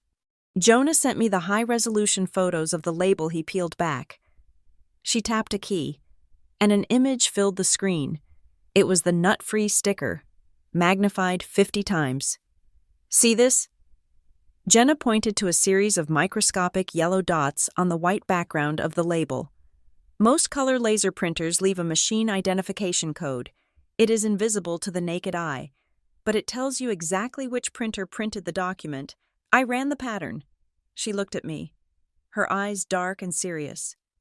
This wasn't printed at the Whisk and Spoon Bakery.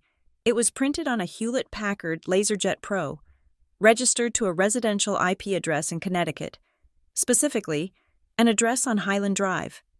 My stomach turned over. Highland Drive, my parents' house.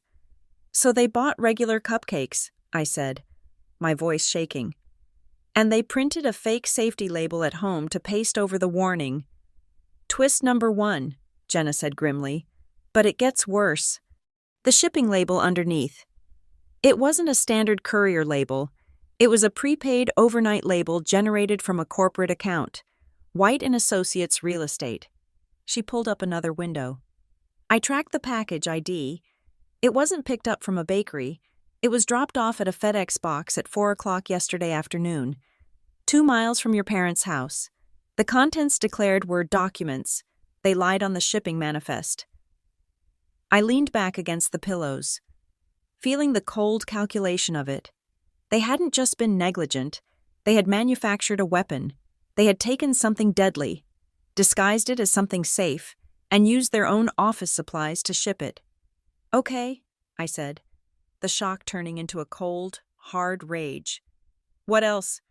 "I need access to their communications," Jenna said. "Do you share any accounts, Netflix, iCloud, a family calendar?" I thought for a moment. We used to. When we were in college, my mother insisted on a family organizer app called Cozy to track our schedules and semesters. She was obsessed with knowing where we were. "There was a family account," I said. "We used it for years to sync calendars and photos. I haven't looked at it in 3 years, but did they remove you?" Jenna asked. Her eyebrows raised. "They usually forget I exist," I said. "So probably not." I gave her the email address and the password I used to use. Violet Sloan, 1999. It was pathetic that I still remembered it. Jenna typed it in. She hit enter. The screen loaded. "Bingo," Jenna whispered. "They never changed the password, and they are still using it." She clicked on the calendar tab. It was populated with events Sloan's fitting. Caterer meeting. Florist deposit. "Look at yesterday," I said, pointing to the date of my birthday. There were the usual entries for the party, but then there was an entry at 5:30 in the evening. It was just labeled "The Delivery," and in the notes section of that entry, there was a single line of text: "Wait until she is home. Check the feed." "Check the feed?" I asked. Jenna clicked away from the calendar and opened the notes section of the app. It was a chaotic mess of grocery lists and party planning ideas. But there was one note, edited yesterday morning, titled Protocol. Jenna opened it. The text was chilling. It was a script. If she calls one, deny knowledge of the package. 2. Emphasize history of panic attacks. 3. Sloan calls dispatch at 6:15. Use script B. Seeking attention. 4. Do not go to the hospital until notified by authorities. I read the words, and the air left my lungs. Script B. They had written a script for my death. "This isn't a family," Jenna muttered, looking at the screen with disgust. "This is a cartel." "Scroll down," I said. "There is more." At the bottom of the note, there was a bullet point in bold caps. "The Trust. If the event is successful, contact Klein Monday." Reference Clause 7. B immediately. Do not let Violet speak before the old woman wakes up. Clause 7b, I said, looking at Jonah. That is the incompetence clause Owen told me about. They knew. They knew exactly what they needed to do to trigger it. They were banking on you being intubated or sedated, Jonah said, his jaw tight. If you couldn't speak, they could tell the doctors whatever they wanted. They could paint the picture of a suicide attempt or a psychotic break. But I survived, I said. And now we have the playbook. We have more than the playbook, Jenna said. We have the audio. Audio. This app has a voice memo feature for grocery lists, Jenna explained. Most people forget to delete the recently deleted folder. I just restored a file from 2 days ago. She clicked play. The sound of my mother's voice filled the hospital room. It was clear, crisp, and terrifyingly casual. I am telling you, Eric, it is the only way. If she gets that money, she will drag us through court for years. She is vindictive. She always has been. She is an obstacle. If she is in a facility, we control the assets. It is cleaner. It is kinder. Really, she cannot handle the real world anyway. Then, Sloane's voice cut in, laughing. Kinder mom. You are poisoning her. Let's not call it kind. Let's call it necessary. It is just peanuts. Sloane, Marissa replied. She has an EpiPen. She will just get a scare. It will prove she is unstable. We are not killing her. Speak for yourself, Sloane said. If she doesn't use the pen fast enough, well, that solves the problem permanently, doesn't it? The recording ended. The silence in the room was absolute. I felt like I had been punched in the gut. They had discussed my potential death with the same casual tone they used to discuss flower arrangements. It solves the problem permanently. I was the problem. That is conspiracy to commit murder, Jonah said, his voice hard. That is a felony. That is 20 years to life. There is one last thing, Jenna said. She was typing furiously again. The note said, check the feed. I traced the IP address that logged into the family account yesterday at 6 o'clock. She spun the laptop around so I could see the map. A blue dot was pulsing on my apartment building. That is the North Star Properties security system, Jenna said. The new cameras in your hallway, the video doorbell. She opened another window. It showed a log of users who had accessed the camera feed for my floor. User admin _Whitesock. Time, in 5:55 p.m. Timeout, 6:45 p.m. They watched, I whispered. They were watching me live. They watched the courier drop the box, Jenna said. They watched you open the door. They watched you take it inside. And then, she pointed to the timestamp. They stayed logged in for 45 minutes. They were listening. The new doorbells have microphones. They could probably hear you choking. They could hear the ambulance. I felt sick, physically sick.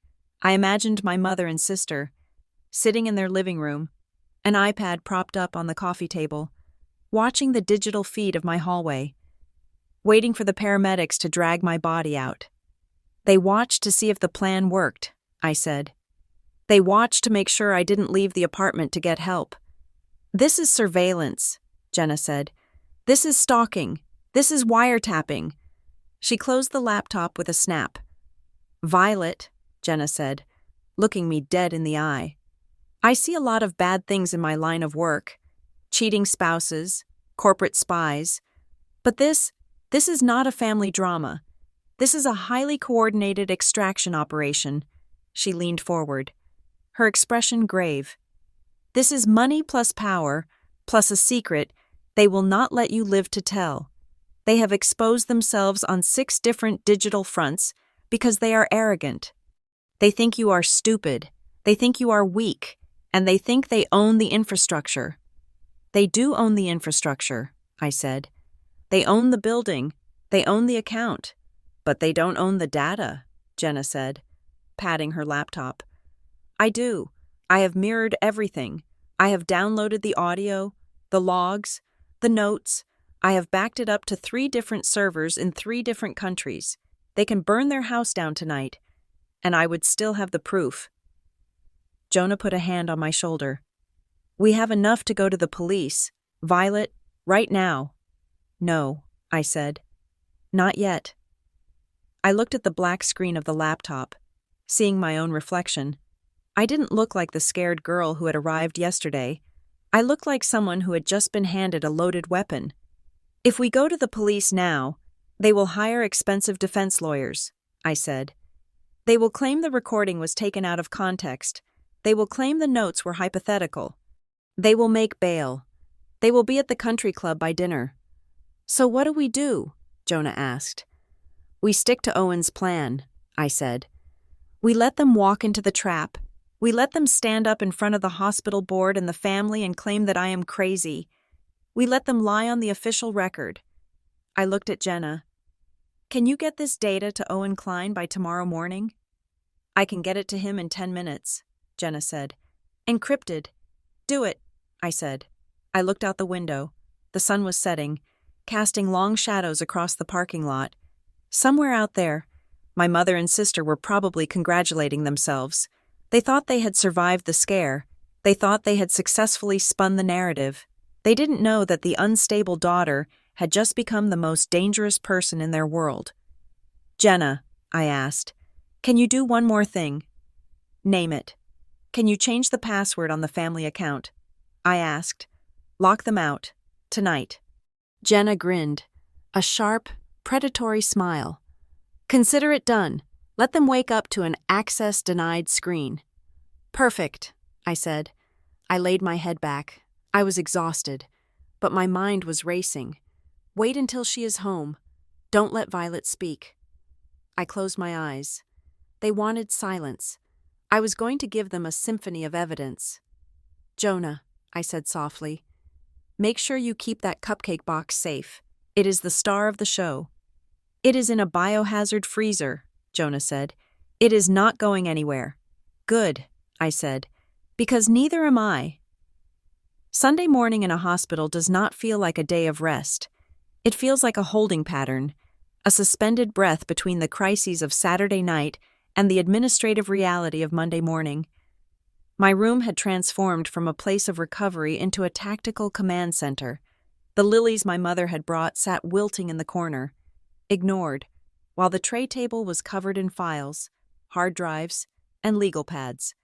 Owen Klein stood by the window, looking out at the parking lot with the stillness of a man who has played this game 1,000 times. He turned to me, his expression grave. "We need to set the stage."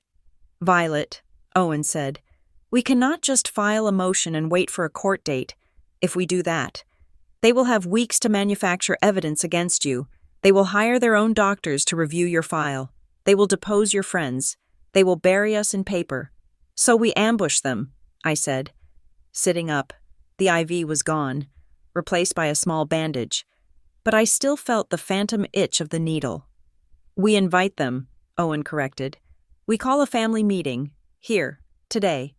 We tell them it is about your grandmother's care plan. We tell them that since the situation has changed with your health, we need to clarify the proxy status immediately." He tapped the thick manila folder on the table. "I will bring the new will," he continued. "I will bring the trust documents. And I will bring the evidence Jenna has collected. We get them in a room, we lock the door, and we put the truth on the table before they have time to call their lawyers. They won't come just for a care plan meeting," I said, shaking my head. "Marissa thinks she already owns the proxy. She thinks she solved that problem on Tuesday." "Then we give them a reason they cannot ignore," Owen said. "We tell them there is a discrepancy in the estate planning that needs to be resolved before the bank opens on Monday. Money, Violet, it is the only whistle they hear." I looked at the empty chairs in the room. If it was just me, Owen, and them, it would be a slaughter. Not legally, perhaps, but emotionally. They would gaslight me. They would talk over me. They would use their physical presence, their height, their volume, their shared looks of disdain to shrink me back down into the daughter who stays home. "I have a condition," I said. Owen raised an eyebrow. "Name it." "I want witnesses," I said, "and not just you and Jonah. I want the family, the aunts, the uncles, the cousins, the people they performed for yesterday morning." "That is risky," Owen warned. "A large crowd can be unpredictable." "That is exactly what I want," I replied. "My parents survive on their image. They are terrified of public embarrassment. If it is just us, they will scream and lie. But if Aunt Carol is there, if Uncle Bob is watching, they will have to maintain their composure. They will have to listen, and when the evidence drops, they won't be able to spin it because everyone will see their faces." Owen considered this, tapping his pen against his chin. "Social pressure as a containment strategy. I like it. But can you get them here?" "I can try," I said. Jonah stepped forward from the corner where he had been reviewing paperwork. He held out a clipboard with a stack of stapled papers. "I have the medical side covered," Jonah said. "This is the official EMS run report, unredacted. I had the medical director sign off on it an hour ago. It details the cyanosis, the hives, the oxygen saturation levels, which were at 70% when we arrived." He pointed to a paragraph at the bottom. "And here is the kicker. I added a supplemental narrative regarding the dispatch timeline. It states clearly, caller reported patient was malingering 15 minutes prior to patient ingestion of allergen. It is stamped with the official county seal. It is not an opinion anymore, Violet. It is a legal fact." "Thank you, Jonah," I said, taking the clipboard. It felt heavy, like a shield. Jenna, who was still typing furiously on her laptop, spun the screen around. "And here is the digital chain of custody," she said. Her voice was sharp, fueled by 3 energy drinks. "I have created a mirrored copy of the family cloud account. I have the audio file of them discussing the poison. I have the log of them watching you on the camera. And most importantly, I have the metadata. She handed me a small silver USB drive. It was cold in my palm. This is the kill switch, Jenna said. Every file on this drive has been hashed and time-stamped by a third-party server. If they try to say we faked the recording, the digital signature proves the file was created on your mother's phone 2 days ago. They cannot argue with math. Okay, I said, closing my hand around the drive. We have the weapon. Now we need the targets. I picked up my phone. My thumb hovered over Sloane's name. My heart did a nervous flutter, a physical memory of a lifetime of intimidation. But I forced it down. I pressed call. It rang 3 times. What? Sloane answered. She didn't say hello. Her voice was impatient, background noise suggesting she was at brunch or a salon. We need to meet, I said. My voice was calm, devoid of the tremor that usually appeared when I spoke to her.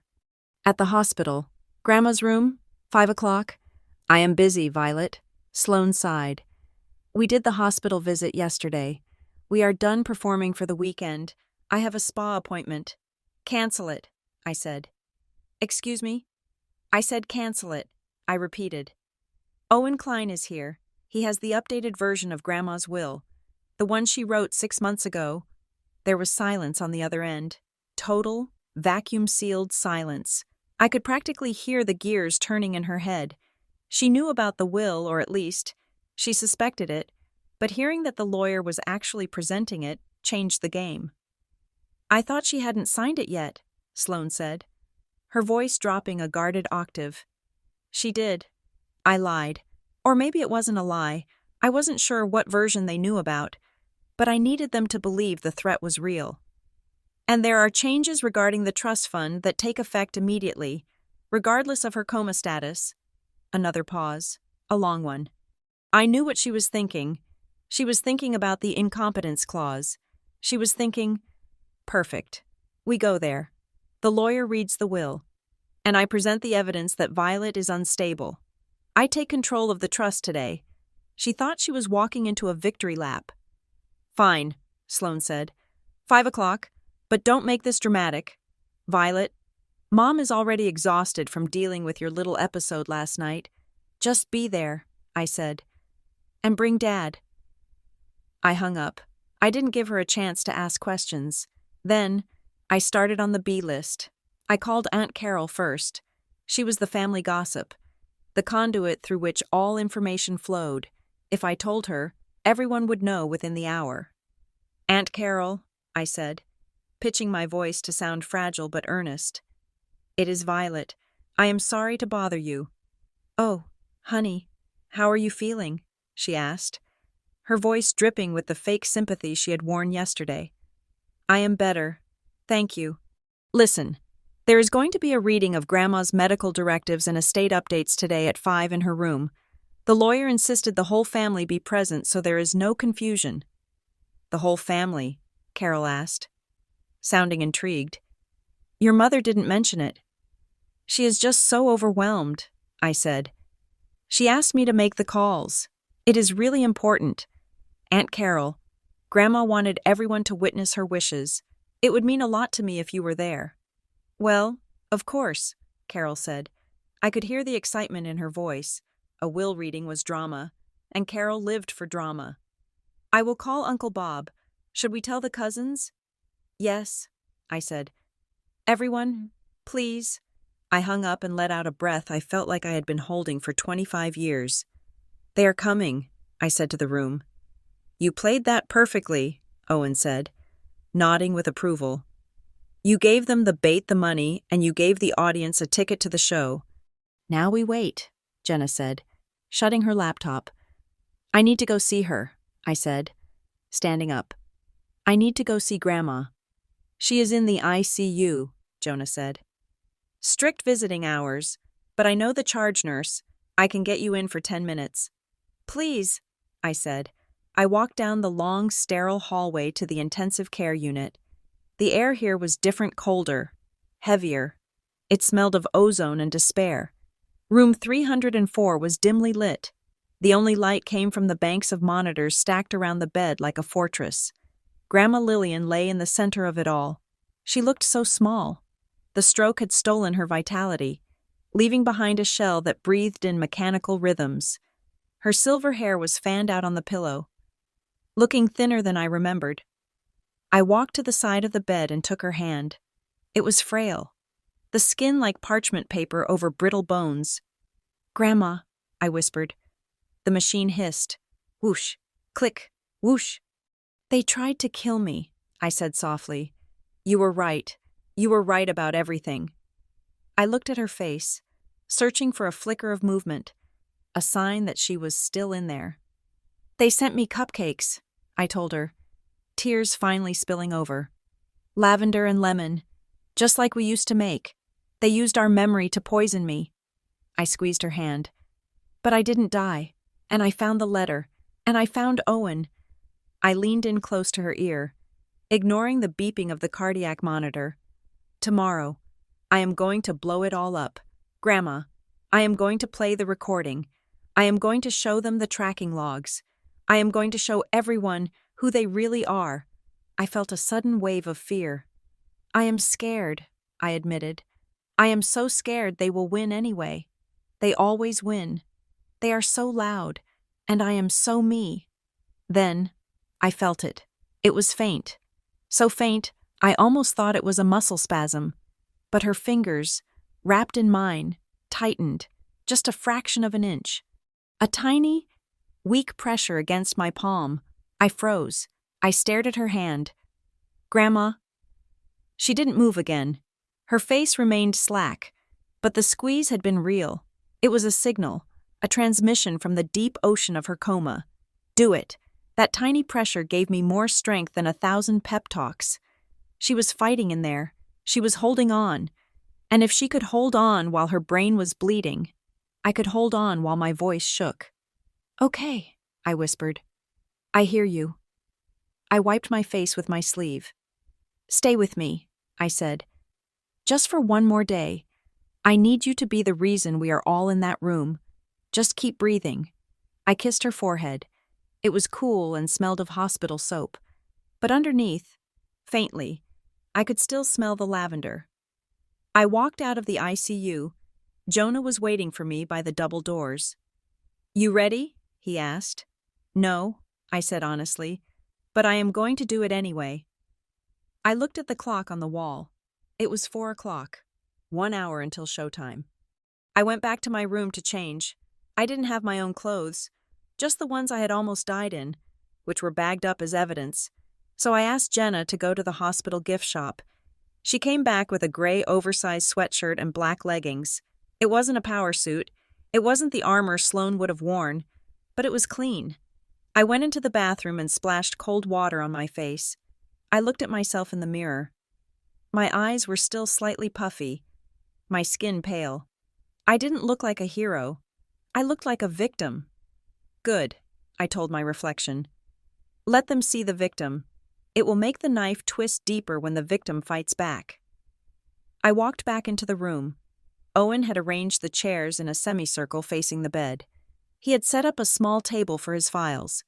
Jenna had connected her laptop to the large wall-mounted monitor that usually displayed patient stats. "The relatives are arriving in the lobby," Jonah reported, checking his text messages. "Your mother and father just pulled up in the Mercedes. Sloan is with them." "Let them up," I said.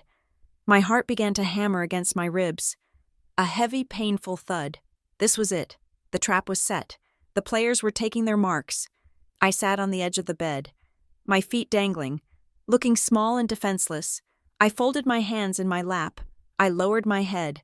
I heard the elevator ding down the hall. I heard the click-clack of heels. I heard my mother's voice, sharp and annoyed, echoing off the tile. "I do not understand why we have to do this today. Eric, it is ridiculous." The door handle turned. I took a deep breath. "Stay home. Nobody wants you there." "Welcome home, Mom," I thought. "I hope you are ready for the party." The door swung open. The hospital room felt less like a place of healing and more like a powder keg waiting for a spark. By 5 o'clock, The air was thick with the scent of stale coffee and expensive perfume. My mother and Sloane had arrived dressed in matching black designer ensembles, looking for all the world like they were attending a funeral rather than a family meeting. It was a premature morning, a visual manifestation of their wish for me to be gone. They sat on one side of the room, flanked by my father, who looked gray and diminished. On the other side sat Aunt Carol, Uncle Bob, and my cousins, their eyes darting back and forth like spectators at a tennis match. I sat on the edge of the bed, wearing my oversized gray sweatshirt, my hands folded calmly in my lap. Owen Klein stood at the foot of the bed. He did not look like a family friend today. He looked like an executioner. "Thank you all for coming," Owen began, his voice gravelly and authoritative. Lillian wanted this meeting to happen. She anticipated that there would be confusion regarding her estate, and she wanted to ensure her wishes were transparent. "Can we speed this up?" Marissa snapped, adjusting her silk scarf. "We all know the situation. Mother is incapacitated. I am the proxy. We need to sign the paperwork to move her to a private facility." "Actually," Owen said, opening the thick file on the table with a deliberate slowness, "that is not accurate. The document you are referring to was revoked on January 14th of this year." Marissa froze. Sloane's eyes narrowed. "Lillian created a new trust," Owen continued, "the Hartwell Revocable Trust. It places all of her assets, including the liquid capital, the portfolio, and the deed to the Connecticut estate, into a protected fund." He looked up, locking eyes with my mother. "And the sole beneficiary and trustee of that fund is Violet White." The silence that followed was absolute. It was the sound of oxygen leaving the room. Then, the explosion happened. "That is absurd," Marissa shrieked, jumping to her feet. Violet cannot run a trust. Look at her. She is barely functioning. She had a breakdown yesterday." "She is unstable," Sloane added, sharp and loud, performing for the circle of relatives. "She tried to harm herself last night because she wasn't invited to a party. You can't hand $8 million to a girl who's a danger to herself. There's a competency clause, isn't there?" "There has to be." "There is," Owen said evenly. "Clause 7B, if the beneficiary is deemed mentally unfit. Control reverts to the family." "Well, there you go," Marissa said, triumph flashing in her eyes. She aimed a manicured finger at me. "She's unfit. She's hysterical. She invents things. She's been a burden her entire life. We're doing this for her own good." I watched them. I watched them spin the web they'd been weaving for months. They were so certain of themselves, so polished, so practiced. They thought my silence meant surrender. "It's not in my head, Mom," I said. I didn't raise my voice. I didn't have to. The words sliced cleanly through the room. Then I stood. I walked to the monitor on the wall where Jenna was waiting. "You say I am unstable," I said, facing my aunts and uncles. "You say I had a panic attack. You say I did this for attention." I nodded to Jenna. The screen flickered to life. It displayed a timeline. "This is the official dispatch log from last night," I said, pointing to the timestamp. At 6:15, Sloane called 911. She told them I was faking a medical emergency. I turned to Sloane. "But I didn't eat the cupcake until 6:30. A ripple of confusion went through the room. Aunt Carol whispered something to Uncle Bob. "You called an ambulance 15 minutes before I was sick," I said, my voice hardening. "How did you know I would need one?" Sloane. "Unless you knew exactly what was in the box you sent me." "I had a feeling," Sloane stammered, her face losing its color. "Twin intuition." "Let's talk about intuition," Jenna said from the corner. She hit a key. The screen changed. It showed the email log from the family account, the note titled Protocol, the text, "Wait until she is home. Check the feed." "And let's talk about the cupcakes," I continued.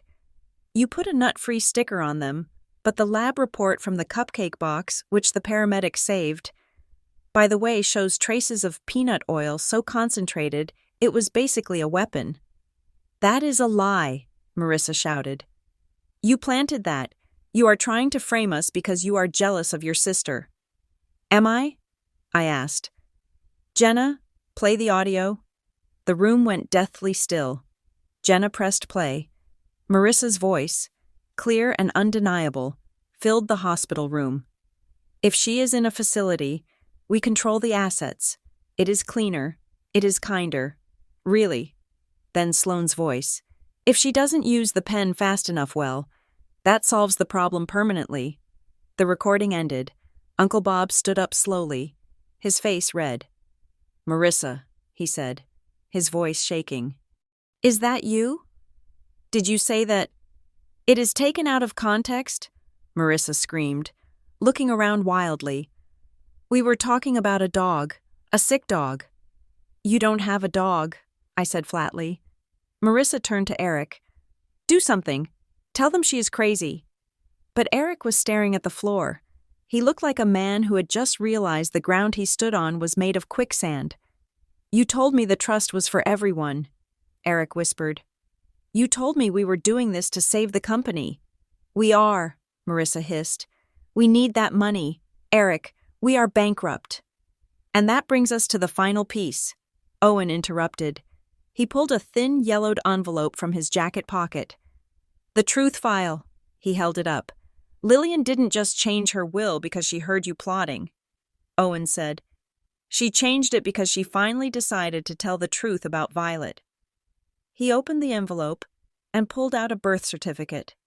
For 25 years, you have told Violet she was the younger twin, the spare, the afterthought. Owen looked at me, his eyes kind. But that is not true. Violet was born first, by 12 minutes. He turned the document toward the family. And under the terms of your grandfather's original company charter, the one that founded White & Associates, the controlling shares of the firm pass automatically to the firstborn of the bloodline upon their 25th birthday. The heir left the room. You didn't hate Violet because she was awkward, Owen said to Marissa. You hated her because from the moment she took her first breath, she owned the company you wanted for yourself. You swapped the times on the birth announcements. You lied to the doctors. You buried the truth so you could prop up Sloane as the heir. I stared at Owen. I was the firstborn. I wasn't the mistake. I was the owner. That is why you needed her incapacitated, Jenna said, closing the loop. If Violet is sane, she inherits the company today. If she is crazy, Marissa keeps control. It is a forgery, Marissa shrieked, lunging for the papers. Owen stepped back. It is certified, Owen said cold. And it is over. No, Marissa yelled. She grabbed Sloane's arm. We are leaving. This is a farce. Come on, Sloane. She turned to drag her daughter out of the room. Marissa. The voice was weak, barely a whisper, but it stopped everyone in their tracks. It came from the bed behind me. I turned. Grandma Lillian's eyes were open. She was looking at the ceiling, blinking against the harsh light. Then, slowly, painfully, she turned her head, her gaze locked onto my mother. Mother! Marissa gasped. Grandma took a ragged breath. She looked at Marissa, then at Sloane, and finally at me. Grandma rasped. I heard you. 3 words. They hung in the air like a sentence. I heard everything, Grandma whispered. She lifted a trembling hand and pointed a finger at Marissa. Get out! Marissa stumbled back as if she had been slapped. She looked at the relatives, who were now staring at her with open revulsion. She looked at Eric, who had turned his back on her. She looked at me. I stepped forward. I didn't feel small anymore. I felt enormous. You heard her, I said. Get out. Violet, please, Sloane cried. Tears finally streaming down her face, real tears this time. Tears of terror. We didn't mean it. We were just desperate. Please, we are family. I looked at my twin. I looked at the face that was identical to mine, the face that had smiled while I choked on a cupcake. No, I said. We are not family. You are just people I used to know. I turned to Owen. Call the police, I said. Already done, Owen replied. holding up his phone. "They are in the lobby." Marissa let out a wail and collapsed into a chair. But no one moved to comfort her. The room belonged to the truth now. I sat down on the bed next to Grandma and took her hand. She squeezed it back. Weak but steady. "It is over, Grandma," I whispered. "We won." The police arrived 5 minutes later. Watching my mother and sister being led away in handcuffs was not the triumphant moment I had imagined. It was sad. It was a tragedy of greed. But as the door closed behind them, leaving the room quiet, I felt a weight lift off my chest that I hadn't realized I was carrying. I looked at Owen, at Jenna, at Jonah. They were the strangers who had saved me when my own blood tried to drown me. "I don't want the company," I said to Owen. "I don't want to run a real estate firm." "You don't have to." Owen smiled. "You can sell it, you can burn it down, you can turn it into a library. It is yours. Violet, your life is finally yours." I looked out the window. The sun had set, and the first stars were appearing in the sky. I was 25 years and 1 day old. I had lost a family, but I had found myself. "I am going to sell it," I decided. "And I am going to buy a bakery, a nut-free bakery." Grandma made a small sound that might have been a laugh. I squeezed her hand again. "Stay home," I whispered to the memory of the girl I used to be. "Nobody wants you there, because you belong here, in the light." Thank you so much for listening to my story of survival and justice. If you have ever felt like the black sheep of your family, or if you just love seeing the truth come out, please let me know in the comments where you are watching from right now. I would love to connect with you. Don't forget to subscribe to Emma Revenge Stories, hit that like button, and smash the hype button to help this story reach more people who need to hear that they are not alone.